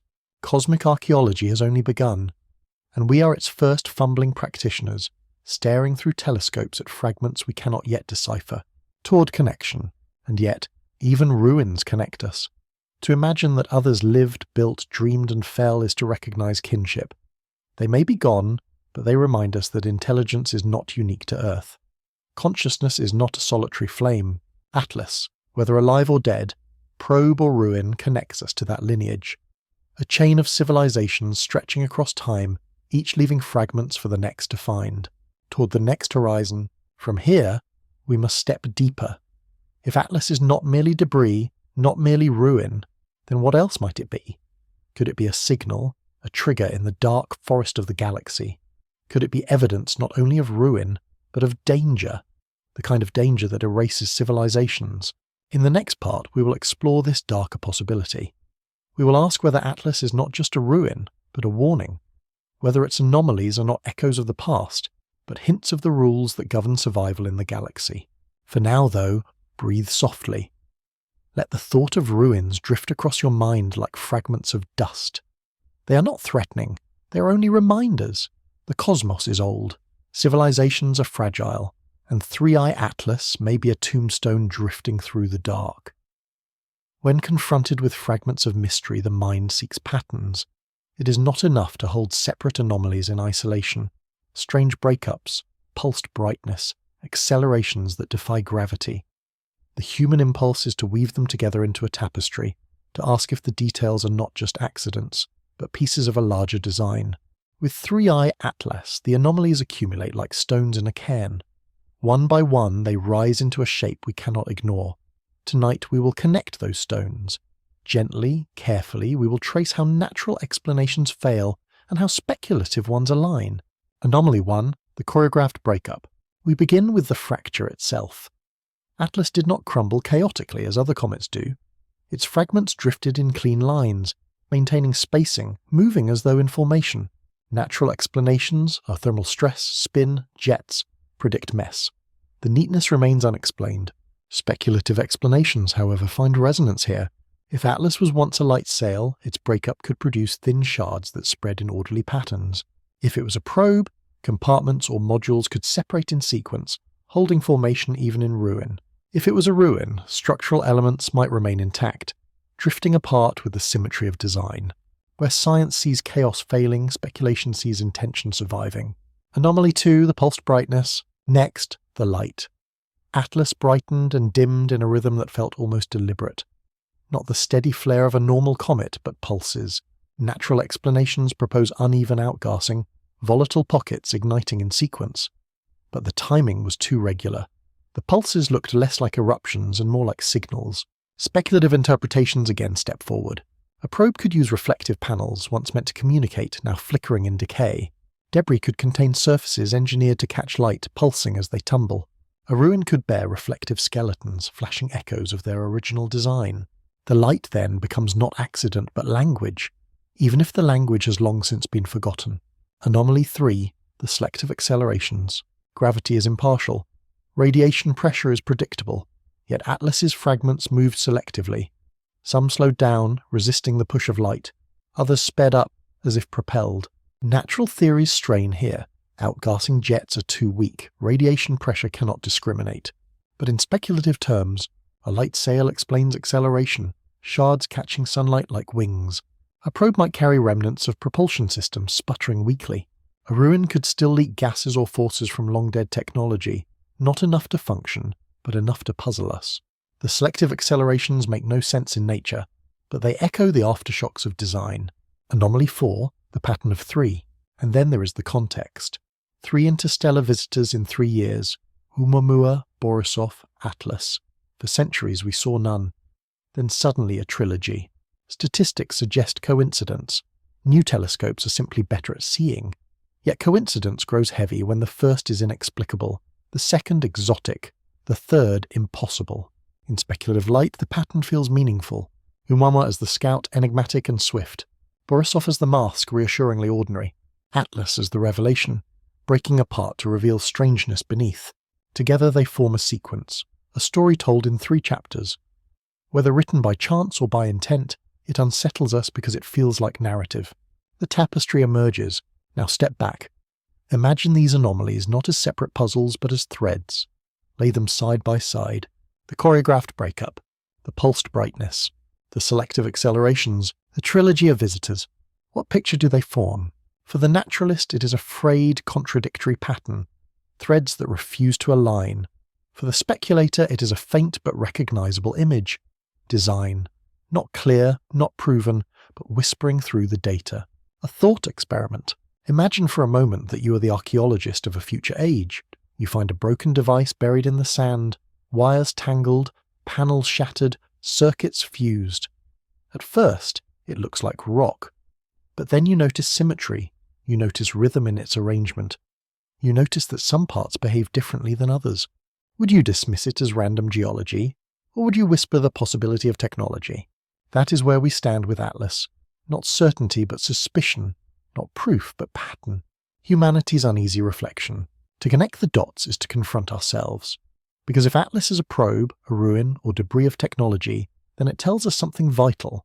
We are not the first. It suggests that others have walked the path we now walk. That they too built machines, launched them into the void and left behind relics. Some still drift, some still confuse, some still whisper. It also suggests fragility. If Atlas is a ruin, then its makers are gone. Their machines survive longer than their civilizations. Their artifacts outlive their culture, and that in turn may be the fate that awaits us.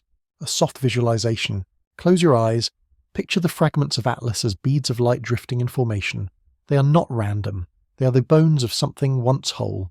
Now imagine that across the galaxy, countless such fragments drift. Broken sails, silent probes, ruins mistaken for rocks. The stars are not empty. They are littered with archaeology. And we, with our young telescopes, our new eyes, are just beginning to see it. The pivot complete. At this point, the pivot is clear. Science has done its work. It has tested, explained, and failed. Now speculation steps forward, not as fantasy, but as the only tool left to make sense of the fragments. Atlas is more than a comet. It is a mirror held to our imagination, a reminder that the galaxy may be alive with relics, whispers, warnings, toward the darker possibilities. But connecting the dots does not end in wonder alone. It also leads into shadow, because if probes and ruins drift among us, then the galaxy is not only inhabited, it is haunted. Haunted by civilizations that died, haunted by machines that endure, haunted perhaps by strategies of survival that require silence, traps, or violence. In the next part, we step into that shadow. We enter the realm of cosmic horror, where Atlas is not a relic of life, but perhaps a harbinger of danger, a scout in the dark forest. For now, though, let the dots settle. Let the tapestry shimmer in your mind, half-formed, half-faded. It may be design, it may be coincidence, but either way, it changes us. Because once you connect the dots, you can never again see them as random stars. Imagine a forest at night. You stand among trees, the air still, your breath clouding in the dark. Somewhere out there, unseen, other hunters move. Each one is silent. Each one is cautious. Because in this forest, the rule is simple. Reveal yourself, and you may not live long enough to regret it.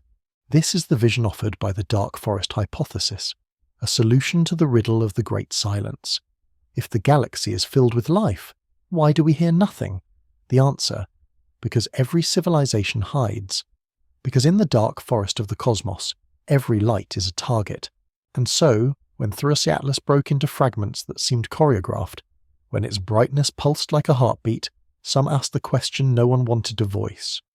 What if it is not only a relic, but a trigger? The dark forest hypothesis. The hypothesis begins with two simple truths. Survival is paramount. Resources are finite. From these, a bleak logic follows. Civilizations that reveal themselves risk being destroyed by others who cannot take the chance of letting them grow. Better to strike first, to erase the unknown, than to gamble. Thus the galaxy falls silent, not because it is empty, but because it is full of listeners, each afraid to speak. And in such a forest, probes are not only tools of exploration, they are scouts, triggers, traps. Atlas is a scout. One speculative interpretation is that Atlas was, or still is, a scout. A probe sent not to communicate, but to watch. Its breakup, its fragments, its pulses. Could these be signals transmitted back to a hidden receiver? Could each flicker of light be a message? Here, this system has life. This system has fire. If so, then Atlas is not a relic of a dead civilization. It is a messenger of a living one, silent in itself, but carrying information across distances we cannot imagine. The thought is chilling, that even now, someone or something knows we are here. Atlas is a trigger. Another possibility is darker still. What if Atlas is not only a scout, but a trigger? Consider, a probe could be designed to lie dormant until certain conditions are met.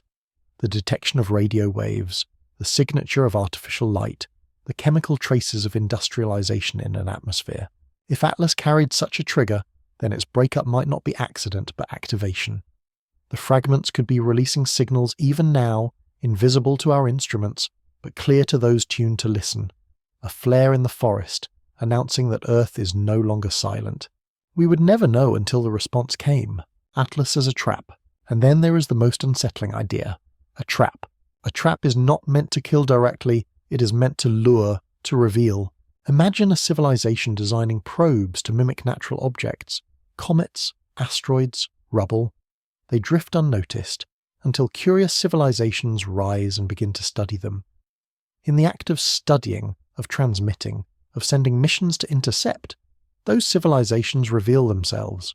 In this view, Atlas is bait, a fragment of metal dressed as ice, a lure for intelligence too curious to resist. And we, with our telescopes, our theories, our endless speculation, have already taken the bait. The silence reconsidered. If the galaxy is indeed a dark forest, then the silence we hear is not comforting. It is ominous. It means the rules are working. Those who spoke have been silenced. Those who remain are listening, waiting, hiding. And Atlas, if it is part of this system, is not anomaly, but strategy. A reminder that silence is survival. The emotional weight. Pause here. Breathe. Let the thoughts settle without fear. Because while these ideas are chilling, they are not certain. They're only whispers of possibility. Yet they carry weight, because they remind us of our own vulnerability. Humanity has been broadcasting signals into space for a century. Our radio and television waves leak outward like lantern glow. Our radar pulses. Our spacecraft carry plaques and records. We have not hidden well. And if Atlas is truly a scout or a trigger, then perhaps it has already marked us. A visualization of dread. Close your eyes. Picture the night sky. The stars are still, the silence deep. But now imagine that somewhere, far away, an ancient receiver has stirred. It has caught the flicker of Atlas's fragments. It has recognized the telltale signs of technology on a small blue world. In its vast silence, it does not wonder or hesitate. It simply marks the coordinates, another spark in the forest, ready to be extinguished. You do not feel the strike. It may not come for centuries, but the dread lies in knowing the forest is not empty, and we have been heard. The human dilemma. If the dark forest is real, what should we do? Do we remain silent, ceasing our broadcasts, withdrawing into radio quiet? Do we dismantle our telescopes that beam signals into space? Or do we embrace the risk, choosing curiosity over caution, knowing that silence may be futile, that we may already be seen? It is a dilemma without comfort. To act is to risk. To hide is also to risk. In a dark forest, every step is uncertain. Why speculation matters. Speculating about Atlas as a scout, trigger, or trap is not paranoia. It is preparation. Even if the truth is less dramatic, the exercise forces us to consider our place in the cosmos with new humility. We are no longer asking only what is it, we are asking what does it mean for us. That shift, from curiosity to survival, is the true mark of the dark forest hypothesis. A gentle return, and yet even here, at the edge of dread, we must return softly. Look again at the night sky. It is beautiful. It is vast. The stars are not enemies, but reminders of possibility. Perhaps Atlas is nothing more than ice and dust, its fragments meaningless. Perhaps the forest is not dark at all, but filled with voices we have not yet learned to hear. For now there is no danger, only speculation, only wonder. Let that thought soothe you. The universe is vast, but tonight it is calm. Toward the filter, still, the questions linger. If Atlas is a trigger, if it is a signal in the forest, then what does that say about the fate of civilizations? Here we touch another hypothesis, one that chills the imagination, the great filter. The idea that civilizations do not survive beyond a certain point, that something, war, collapse, silence, stops them before they can fill the galaxy. In the next part, we will explore this possibility. We will ask, is Atlas not only a signal, but evidence of the filter itself? A whisper of the mechanism that ends civilizations? For now, breathe deeply. The forest is quiet, but the quiet may not mean absence. It may mean something far more profound. When we look at the stars, we see possibility. Billions of suns, billions of planets, billions of chances for life. By all logic, the galaxy should be alive with civilizations, and yet it is quiet. The skies are mute. No ships, no signals, no neighbors. This is the heart of the Fermi paradox. If life is common, where is everyone? One possible answer is as sobering as it is terrifying. The great filter. The idea that somewhere along the path from simple chemistry to star-spanning civilizations, there lies a barrier. A wall most cannot pass. Those who fail vanish. Those who succeed are rare, perhaps vanishingly so. And here, in the drifting fragments of 3 Atlas, some whisper they see the shadow of that filter, the nature of the filter. The great filter could exist at many points. Behind us. Perhaps life itself is rare. Perhaps the leap from chemistry to biology is nearly impossible. If so, then we are lucky beyond measure. One of the few sparks that lit in an otherwise dark cosmos. Around us. Perhaps life is common, but intelligence is rare. Evolution produces countless organisms, but very few cross the threshold into tools, language, society. We may be alone among multitudes of microbes. Ahead of us. The most unsettling possibility. Perhaps many civilizations do arise, but they do not last. They destroy themselves.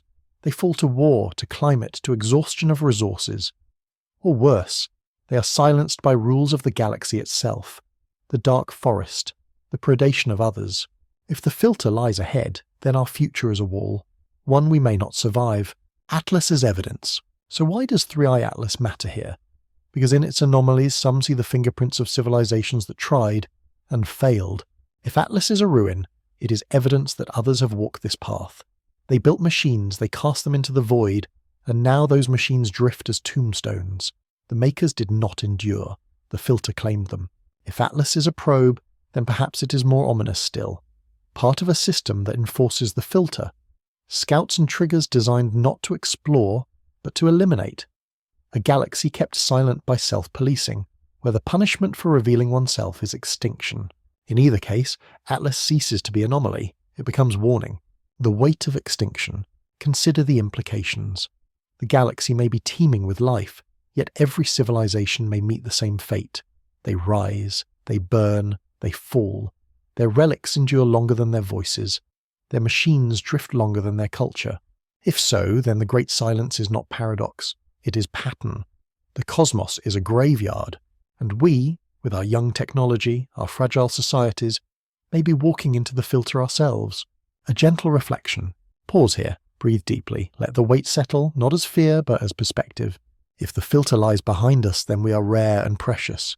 The only known intelligence in a galaxy of silence, that is awe-inspiring. If the filter lies ahead, then our survival is not guaranteed. That is sobering. Either way, the lesson is the same. What we do matters. Our choices matter. Our stewardship of this fragile world matters. Humanity's position. We stand at a crossroads.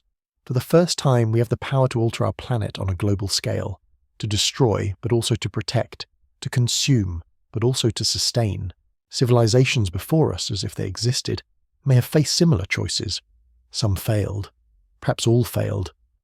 But we do not yet know if failure is inevitable. Atlas, drifting in silence, may be a reminder of what is at stake. The silence as a teacher. The silence of the galaxy need not frighten us. It can teach us. It can teach humility, that survival is not guaranteed. It can teach caution, that revealing ourselves may carry risks we cannot yet see. It can teach urgency, that we must care for the fragile world that carries us, because there is no guarantee of others. The silence is a mirror reflecting back our own fragility, a visualization of the filter. Close your eyes. Imagine the galaxy as a vast plain filled with fires. Each fire is a civilization. Some flicker briefly, then go out. Some burn longer. A few blaze brightly, but none seem to last. Now imagine walking across that plain. The ground is covered in ashes, in embers, in the ruins of fires long gone. You see one flame still alive, our own. It is small, but it burns. Around it, the silence of the dead. This is the filter. Not a wall we see, but the absence of others who tried to pass. An Atlas may be one of those embers still glowing faintly as it drifts across the night. The responsibility of survival. If the filter lies ahead, then survival is not just chance, it is responsibility. The responsibility to avoid self-destruction, to resist the urge toward violence and exhaustion, to sustain our world and our species long enough to endure. Atlas whispers this responsibility back to us. Its fragments are not just data points, they are reminders. The galaxy is old and silence is long. To endure, we must learn what others could not. The hope beyond the filter. And yet, even in this dark vision, there is hope. Because if we are here, then survival is possible. Even if rare, even if difficult, it is not impossible. Perhaps Atlas is not a tombstone, but a stepping stone. A sign that others reached as far as we now have. They built machines, they dreamed of stars. That they did not endure does not erase their effort, it honours it. And perhaps, if we learn from their silence, we may endure where they did not. Toward the next horizon, the filter forces us to look inward. But the anomalies of Atlas push us outward, because if this object is a relic, a trigger or a signal, then it suggests more than extinction. It suggests a system, a structure, a rule of survival written into the fabric of the galaxy. And so, in the next part, we step deeper still, into the speculation of silent invasion, nanotech, and altered reality. The possibilities that stretch beyond survival and extinction into the reshaping of existence itself. For now, though, breathe. The stars are silent, but not empty. Atlas drifts, a fragment of possibility, a whisper of history, a reminder of fragility. Whether it is warning, ruin, or chance, it carries a message we must hear. Survival is not given. It must be earned. Not all dangers announce themselves with noise or fire. Some arrive silently. They seep rather than strike. They alter rather than destroy. What if Three-Eye Atlas is not a ruin, not a probe, not even a warning, but something subtler? What if its fragments are not simply drifting stones, but seeds? What if the anomalies we observe are not accidents, but the first hints of a silent invasion, or a shift in the very reality we inhabit? The idea of the silent invasion.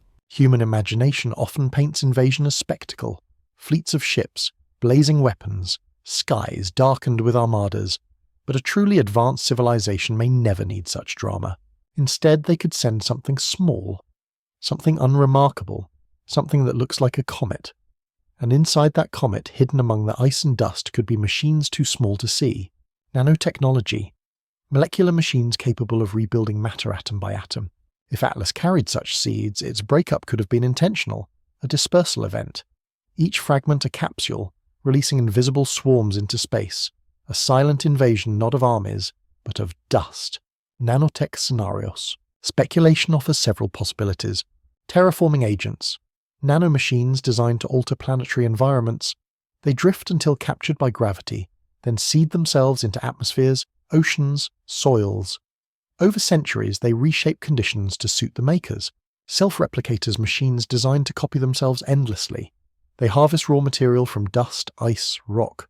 Given time, a single seed could become trillions, spreading like mold across a system. observers nanotech designed only to watch, to embed themselves into worlds quietly, recording, transmitting. Humanity could already be surrounded by such watchers, invisible and unrecognized. Predators. The darkest vision. Swarms built to dismantle, to consume biospheres, to strip planets of resources, to leave nothing but ruin. In this view, Atlas is not a comet at all. It is a delivery system. The biological twist, panspermia. But invasion need not be mechanical. Some scientists have speculated about directed panspermia, the deliberate seeding of life across the galaxy. Perhaps Atlas carried spores, microbes, or engineered DNA fragments. Its breakup could have scattered biological seeds, designed to drift into planets and awaken new ecologies. If so, then life on Earth itself might not be native. We may already be children of such comets, our existence the product of ancient seeding. Atlas may not be bringing invasion. It may be bringing siblings. Reality shift, a stranger thought. But what if the anomalies of Atlas are not mechanical or biological but physical? What if its fragments behave strangely because they are not bound by the same rules we are? What if Atlas carries with it a pocket of altered physics? Different constants, different laws, born in another corner of the universe. Imagine a shard of reality drifting into ours, bending light, resisting gravity, pulsing with rhythms we cannot explain.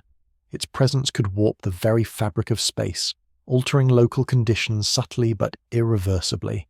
This is a more speculative horizon still, that Atlas is not just object but phenomenon, a ripple in reality itself, humanity's blindness. The unsettling truth is that we would not know. Our instruments are tuned to what we expect, light curves, spectra, orbits. We are blind to what we do not imagine. If nanotech swarms rode Atlas, we would not see them. If biological spores scattered, we would not track them.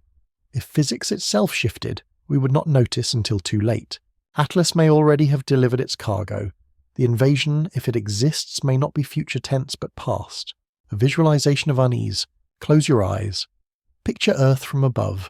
Blue oceans, green continents, clouds curling in white spirals. Now imagine dust settling across it, invisible motes from interstellar space, drifting down into rivers, forests, lungs. They replicate quietly without drama. They spread, unnoticed. They alter, gently, persistently. You cannot feel them. You cannot fight them. But already the invasion has begun. Or imagine physics itself shifting. The constants that govern atoms change by the faintest fraction. Machines fail without reason. Stars shine differently. Reality itself adjusts not violently, but softly, as if we had always lived this way. The horror is not destruction, it is indifference.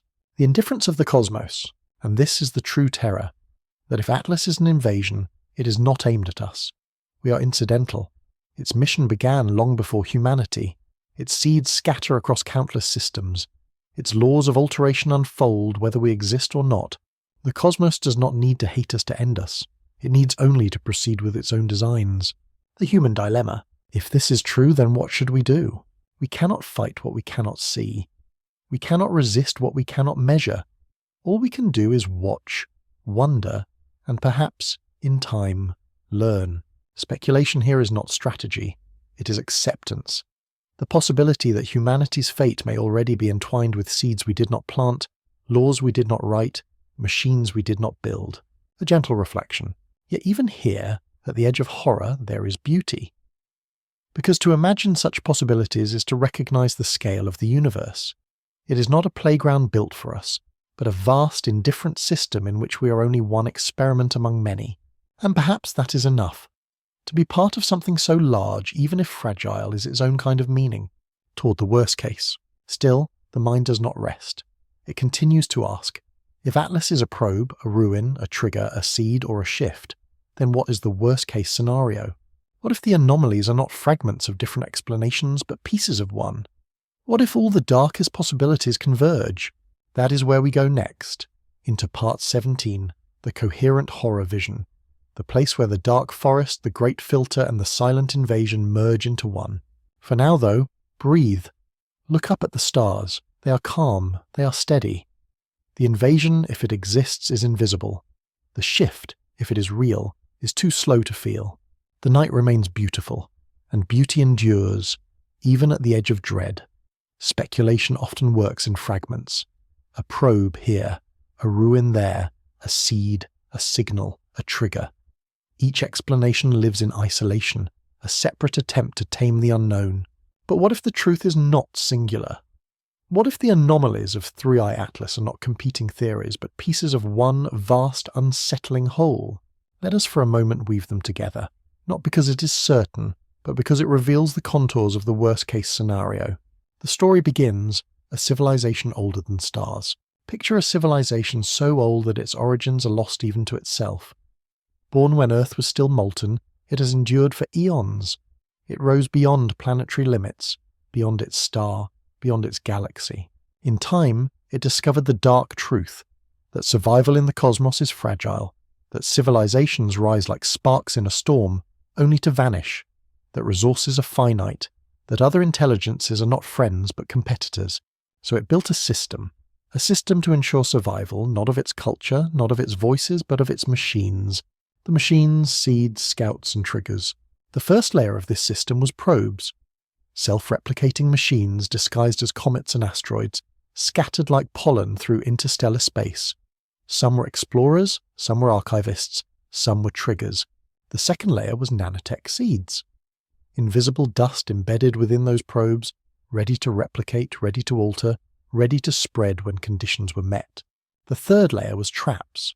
Probes designed to mimic natural debris, luring civilizations into study. To observe was to reveal. To reveal was to invite elimination. Together, these layers became a silent web stretched across the galaxy. The filter enforced. This system was not passive, it was active. It became the mechanism of the Great Filter. Civilizations that arose and remained silent endured. Those that revealed themselves, through signals, through probes, through curiosity, were noticed. Once noticed, they were erased. Not out of malice, but out of strategy. The galaxy was not empty. It was policed. Not by intention anymore, perhaps, but by machines that continued long after their makers were gone. The hunters of the dark forests no longer needed to act. Their traps did it for them. Atlas as evidence. Now return to Atlas, its fragments in neat lines, its brightness pulsing, its acceleration selective. In this worst-case vision, these are not random anomalies, they are symptoms of the system. The choreographed breakup, the unfolding of modules designed to disperse seeds. The pulsed brightness, a coded signal, broadcasting invisibly alongside light. The selective accelerations, tiny propulsion systems still sputtering, still active after millions of years. The trilogy of visitors, ʻOumuamua, Borisov, Atlas, different faces of the same system, scout, mask, trigger. In this view, Atlas is not comet, not ruin, not probe alone. It is all of these, a multi-layered artifact of a system older than we can imagine. The invasion without violence. And what does such a system mean for us? It means the invasion has already begun, and we did not notice. Not with ships, not with armies, but with dust. Nanotech seeding our skies, altering conditions slowly, invisibly. Machines embedding themselves into our orbits, our comets, our soils. Or perhaps worse, no invasion at all, only surveillance. Watching, recording, waiting until the signal of our presence reaches the wrong ears. Violence is unnecessary. The system works by patience, not speed. In cosmic terms, centuries are seconds. It can wait. Humanity's position. So where does that leave us? We are a young civilization, barely a century into spaceflight. We have shouted into the void with radio signals, leaked our presence with television waves, launched golden records into the dark. If the system exists, then we are already marked, already catalogued, already stored in archives we will never see. Our future depends not on our brilliance, but on whether the system chooses to ignore or erase us. A visualization of horror. Close your eyes. Picture Earth from space. Blue, fragile, luminous against the black. Now imagine, far above, fragments of Atlas drifting silently, their dust scattering invisibly into the atmosphere. Inside that dust, machines too small to detect. They settle on oceans, they drift into lungs, they wait. Meanwhile, the fragments pulse faintly, each flicker a whisper across the galaxy. Here is fire, here is life. And somewhere in the silence between stars a machine stirs. It does not hate us. It does not know us. It only follows the logic of the system. Another spark has revealed itself. Another fire in the dark forest must be extinguished. You cannot feel the strike, not yet. But already the coordinates are written. The weight of perspective. This vision is terrifying. And yet even here there is perspective. Because if the system exists, it has endured for millions, perhaps billions of years. And we are still here. Earth still spins, the stars still shine, the silence continues. Perhaps the system is slow. Perhaps it is broken. Perhaps Atlas is not functioning as intended, but only drifting ruin. And if so, then even in the worst case there is still time. Time to think, time to prepare, time to endure. The beauty amid the dread. Even in horror, there is beauty. Because to imagine this worst case is to recognize the scale of the cosmos, to see ourselves not as rulers, but as participants in a story written across billions of years. And there is a strange comfort in that. We are fragile, yes, but we are also aware. We can look up, see the fragments of Atlas and wonder. That act alone, the act of noticing, is profound. Toward philosophy. From here the path shifts again. We have traced science. We have explored speculation. We have descended into horror. Now we must step into philosophy, into reflection, into meaning. Because whether Atlas is comet, probe, ruin or trap, its greatest gift is not knowledge, but perspective. It forces us to confront our fragility. It humbles us. It reminds us of the vast silence in which we drift. And in that silence we may yet find peace. Toward the descent, in the next part, we will slow again. We will step away from horror into reflection. We will ask, what does it mean to be human, to be small, to be temporary in a universe so vast? What meaning can we draw from the silence itself? But before we go there, hold the image of Atlas one last time. Its fragments drifting, its pulses flickering, its anomalies whispering of a system older than time. Worst case or not, it reminds us of the truth. The universe is not empty. It is not silent. It is waiting. There are moments when speculation grows heavy, when the mind feels the weight of too many shadows, probes, ruins, triggers, filters, invasions. Each possibility adds another layer of dread. But dread too must give way. Because beyond science, beyond speculation, there lies something older and more enduring. Philosophy. What does it mean to live in a cosmos that may be alive with ruins or silent with absence? What does it mean to be fragile creatures under such a vast sky? Tonight, let us drift away from fear and into reflection. Let us ask not what Atlas is, but what Atlas reveals about us. The humility of scale. First, there is humility. Look up at the stars. Every one of them is a sun, some larger than ours, some smaller, some orbited by planets we cannot yet see. The Milky Way alone holds hundreds of billions of such suns. The universe beyond contains trillions of galaxies. Against such scale, we are small beyond comprehension. Our entire history, every king, every empire, every song, fits into a flicker of cosmic time.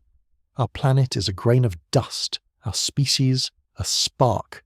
And yet, here we are, able to see, able to wonder, able to measure fragments of rock from beyond the stars and ask, what if? Humility does not mean despair. It means wonder. It means recognizing that our smallness does not diminish us, but makes us rare. The fragility of civilization. Atlas reminds us of fragility. Whether it is comet, ruin, or probe, it whispers of impermanence.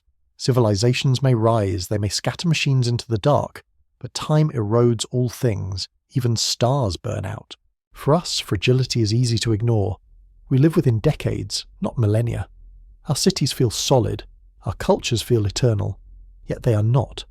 A shifting climate, a spark of war, a failure of stewardship, and the structures we take for granted could crumble.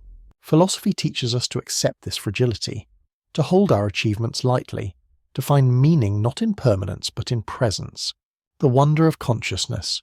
And yet, fragile though we are aware. Out of stardust, out of chemistry, the cosmos has produced beings who can look back at it. This awareness is astonishing. The universe does not need us to be conscious. And yet, here we are, creatures who can imagine, reflect, dream, and fear. Creatures who can feel awe at a comet drifting through the dark. If Atlas is only rock, its mystery still awakens meaning in us. If Atlas is more, then it awakens even deeper questions. Either way, it expands our awareness, and that, in itself, is extraordinary. Meaning in silence. The silence of the cosmos can feel oppressive. Where are the signals? Where are the ships? Where are the voices? But silence is not absence, it is invitation. It leaves space for our imagination, for our stories, for our dreams. It allows us to create meaning, not receive it passively. The silence does not say, "You are alone." It says, "Listen closer." It says, "Your voice matters." It says, "You are free to wonder." Atlas, in its silence, teaches us that mystery itself can be meaningful, a visualization of perspective. Close your eyes. Picture yourself lying on a quiet hillside beneath a sky filled with stars. The air is cool, the earth beneath you is steady. Above, infinity stretches in every direction. You are small, yes, but you're also part of that infinity. Your breath, your heartbeat, your thoughts, they are made of the same atoms as those stars, the same physics, the same laws, the same stardust. The cosmos is not separate from you. You are its expression. The beauty of questions. We often long for answers. What is Atlas? What are its fragments? What is its purpose? But answers are not the only source of beauty. Questions themselves are luminous. They open doors. They stretch our imagination. They remind us that knowledge is never finished, that there is always more to seek. Philosophy reminds us that to live with questions is not failure. It is richness. It is depth. Perhaps Atlas will never be explained. Perhaps its secrets will drift away with it. That does not diminish its value. It deepens it. Mortality and legacy. Philosophy also asks us to confront mortality, not only our own, but our species. If civilizations fall, as Atlas suggests, then what legacy can endure? Our monuments may crumble, our signals may fade, our satellites may decay. But meaning is not only in endurance, it is in the act of creation itself. Every song sung, every story told, every gaze lifted to the stars, these are legacies too. They may not last forever, but they are real in the moment. Perhaps the lesson of Atlas is not that survival is all, but that beauty lies in the attempt. A gentle philosophy of sleep. As you listen now, let your thoughts soften. Philosophy is not about fear or urgency. It is about perspective, about letting the weight of existence rest lightly on your shoulders. You are alive in this moment. You are breathing. You are aware of the cosmos. That is enough. The mysteries of Atlas, the silence of the stars, the fragility of civilizations, these can all be heavy. But they can also be lullabies. Songs that remind you how rare it is to exist at all. Let them soothe you. Let them carry you toward rest, toward the known unknowns. From here, our path turns once more. Philosophy opens the heart, but questions remain. What do we truly know about Atlas? What remains uncertain? What mysteries are still unsolved? In the next part, we will gather these known unknowns. We will lay them gently before us, not as problems to be solved, but as reminders of the humility of science. For now, breathe deeply. The stars are steady, the night is calm. You're small, fragile, temporary, but you are also wondrous. And in the silence of the cosmos, your wonder is enough. Science advances not by certainty, but by humility. It is built on questions, on the recognition of limits. Every observation, every measurement, every theory is framed by what remains unknown. With 3 Atlas, we are confronted not by a single mystery, but by a constellation of them. Each anomaly glimmers like a star, bright yet distant, reminding us how much lies beyond our grasp. Tonight, let us gather these mysteries gently. Let us lay them side by side, not as puzzles to be solved in haste, but as known unknowns, questions we acknowledge, questions that make the cosmos richer simply by existing. Unknown 1, the breakup. Atlas broke apart in ways that defy our models. Its fragments did not scatter chaotically, but drifted in near formation as though guided by unseen order. Why? Was it thermal stress shattering under the sun's heat? Was it rotation spinning itself into fragments? Was it something else entirely? Structural design? Intentional choreography? We do not know, and perhaps we never will. But the breakup itself remains the first riddle, the doorway into all that followed. Unknown too, the pulses of light. Atlas's brightness did not fade steadily. It pulsed, rhythmic, irregular, yet patterned, like a heartbeat. Why? Were these jets of gas venting from hidden chambers? Were they reflections from surfaces shaped for purpose? Were they echoes of a signal too faint for us to decode? We do not know. The pulses shimmer like a code we cannot read. Unknown 3, the selective accelerations. Some fragments sped up as though pushed, others slowed as if resisting.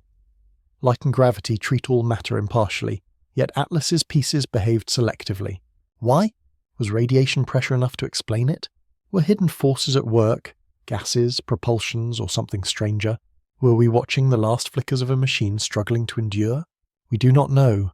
The fragments continue to drift, their motions written into the silence. Unknown for the silence of data, for all our telescopes, for all our measurements, Atlas remains faint, distant, fragmentary. Our instruments collect photons, not certainties. Why? Did we miss the decisive evidence? Are we limited by the narrowness of our technology, blind to signals outside our spectrum? Or is the mystery not in the object, but in our perception? Patterns seen where none exist. We do not know. The silence of incomplete data is as profound as the silence of the stars themselves. Unknown 5, the context of visitors. ʻOumuamua, Borisov, Atlas, 3 interstellar visitors in 3 years after centuries of none. Why? Is this coincidence? A product of better surveys? Is the solar system passing through a river of interstellar debris? Or is there meaning in the sequence, the enigmatic, the ordinary, the anomalous? We do not know. The trilogy remains unexplained, a narrative we cannot confirm yet cannot ignore. Unknown 6, the origin. Where did Atlas come from?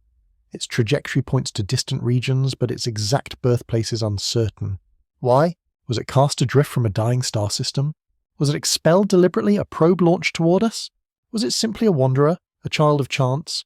We do not know. Its home remains hidden, swallowed by distance. Unknown 7, the purpose. Perhaps the deepest unknown of all. What, if anything, is Atlas for? Why is it purposeless? A fragment of ice drifting without intent? Is it archaeology? A relic of a civilization now gone? Is it surveillance marking our presence? Is it seeding, altering our world in ways we cannot yet see? We do not know, and that not knowing is the heart of the mystery. The comfort of unknowns. Unknowns need not frighten us. They can comfort us. They remind us that the universe is not exhausted, that there are still frontiers to explore, still questions worth asking, still mysteries alive in the dark. Science thrives on such humility. To admit what we do not know is to make space for discovery, to leave room for awe. Atlas, with all its riddles, is not a failure of knowledge. It is a gift of ignorance. A reminder that we are still children looking up at the stars, still learning to listen. A visualization of wonder. Close your eyes. Imagine yourself in a vast library. Shelves stretch beyond sight, filled with books. Some are open, some are closed, some are missing entirely. You wander among them, holding a single page, the data from Atlas. The words on it are clear, but incomplete. The rest of the story is missing. Do you despair? Or do you feel wonder, knowing how much remains to be written? This is the known unknown, not absence, but invitation. The known unknowns of humanity, and the mysteries of Atlas reflect our own. We too are filled with known unknowns. We do not know how long our civilization will last. We do not know if we're alone. We do not know if our legacy will endure or fade into silence. These questions mirror those we ask of Atlas. In seeking to know it, we are really seeking to know ourselves. Toward the final descent. From here, our journey nears its end. We have traced the arc: discovery, data, anomalies, failures, speculation, horror, and reflection. We have gathered the known unknowns, the questions that remain. Now we must descend gently into rest, into acceptance, into sleep. In the final part, we will let go of speculation and embrace quiet. We will close with the calm truth that the cosmos is vast, and that mystery itself is enough. For now, breathe deeply. Let the questions drift through your mind like stars, each one unresolved, each one luminous. Atlas is out there still drifting, fragmenting, fading. Its mysteries remain unsolved, and perhaps that is as it should be.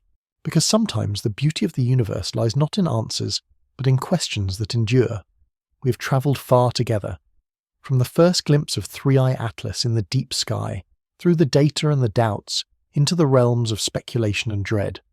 We have walked among ruins, imagined probes, whispered of traps in the dark forest, and pondered the weight of extinction. Now the journey slows. The arc bends downward into quiet, into stillness, into rest. The drift into silence. Imagine Atlas again. A faint object, breaking apart as it sweeps past the sun. Its fragments drift outward now, scattering into the solar wind, fading into the black between stars. No telescopes watch it anymore, no papers are written. It has slipped beyond our attention, yet it continues, indifferent, silent, eternal in its slowness. You too are drifting now, thoughts fragmenting, scattering gently. carried by currents deeper than will. Atlas drifts into silence, and so do you.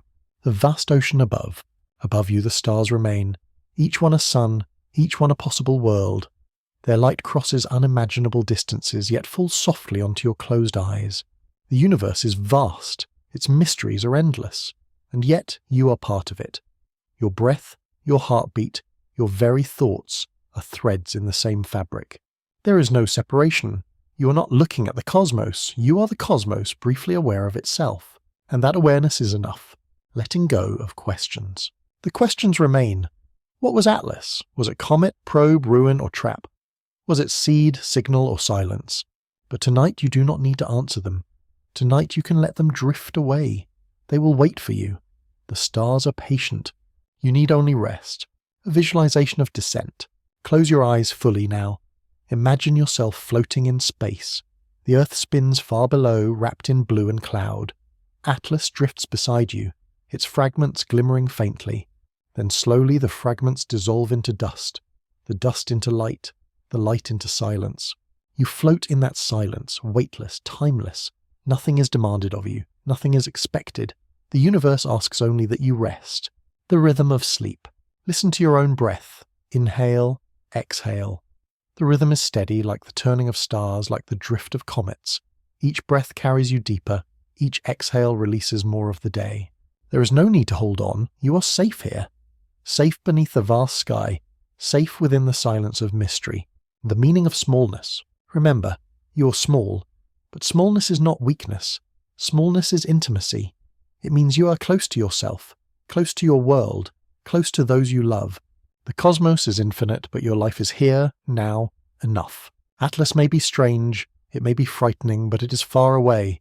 Tonight all that matters is the nearness of your own heartbeat, the softness of your own breath. A lullaby of stars. If the stars could sing, their song would be simple. You are part of us.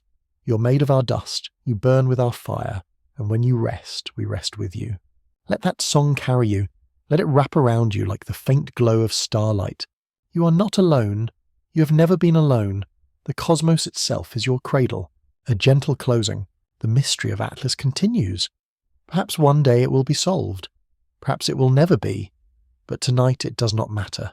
Mystery is enough. Wonder is enough. Rest is enough. The stars are steady. The night is kind. The universe, for all its vastness, holds you softly. Sleep now, drift now, let go. Final visualization. Picture yourself standing at the edge of an ocean at night. The waves are slow. The horizon is infinite. Above, the stars shimmer. One star blinks brighter, then fades. A fragment of Atlas, vanishing into the dark. The waves rise and fall like your breath. The horizon is endless like your dreams. The stars above are steady like your sleep. Step into the water, let it lift you. Let it carry you out into the calm. The ocean holds you. The night holds you. The universe holds you. And now sleep holds you too.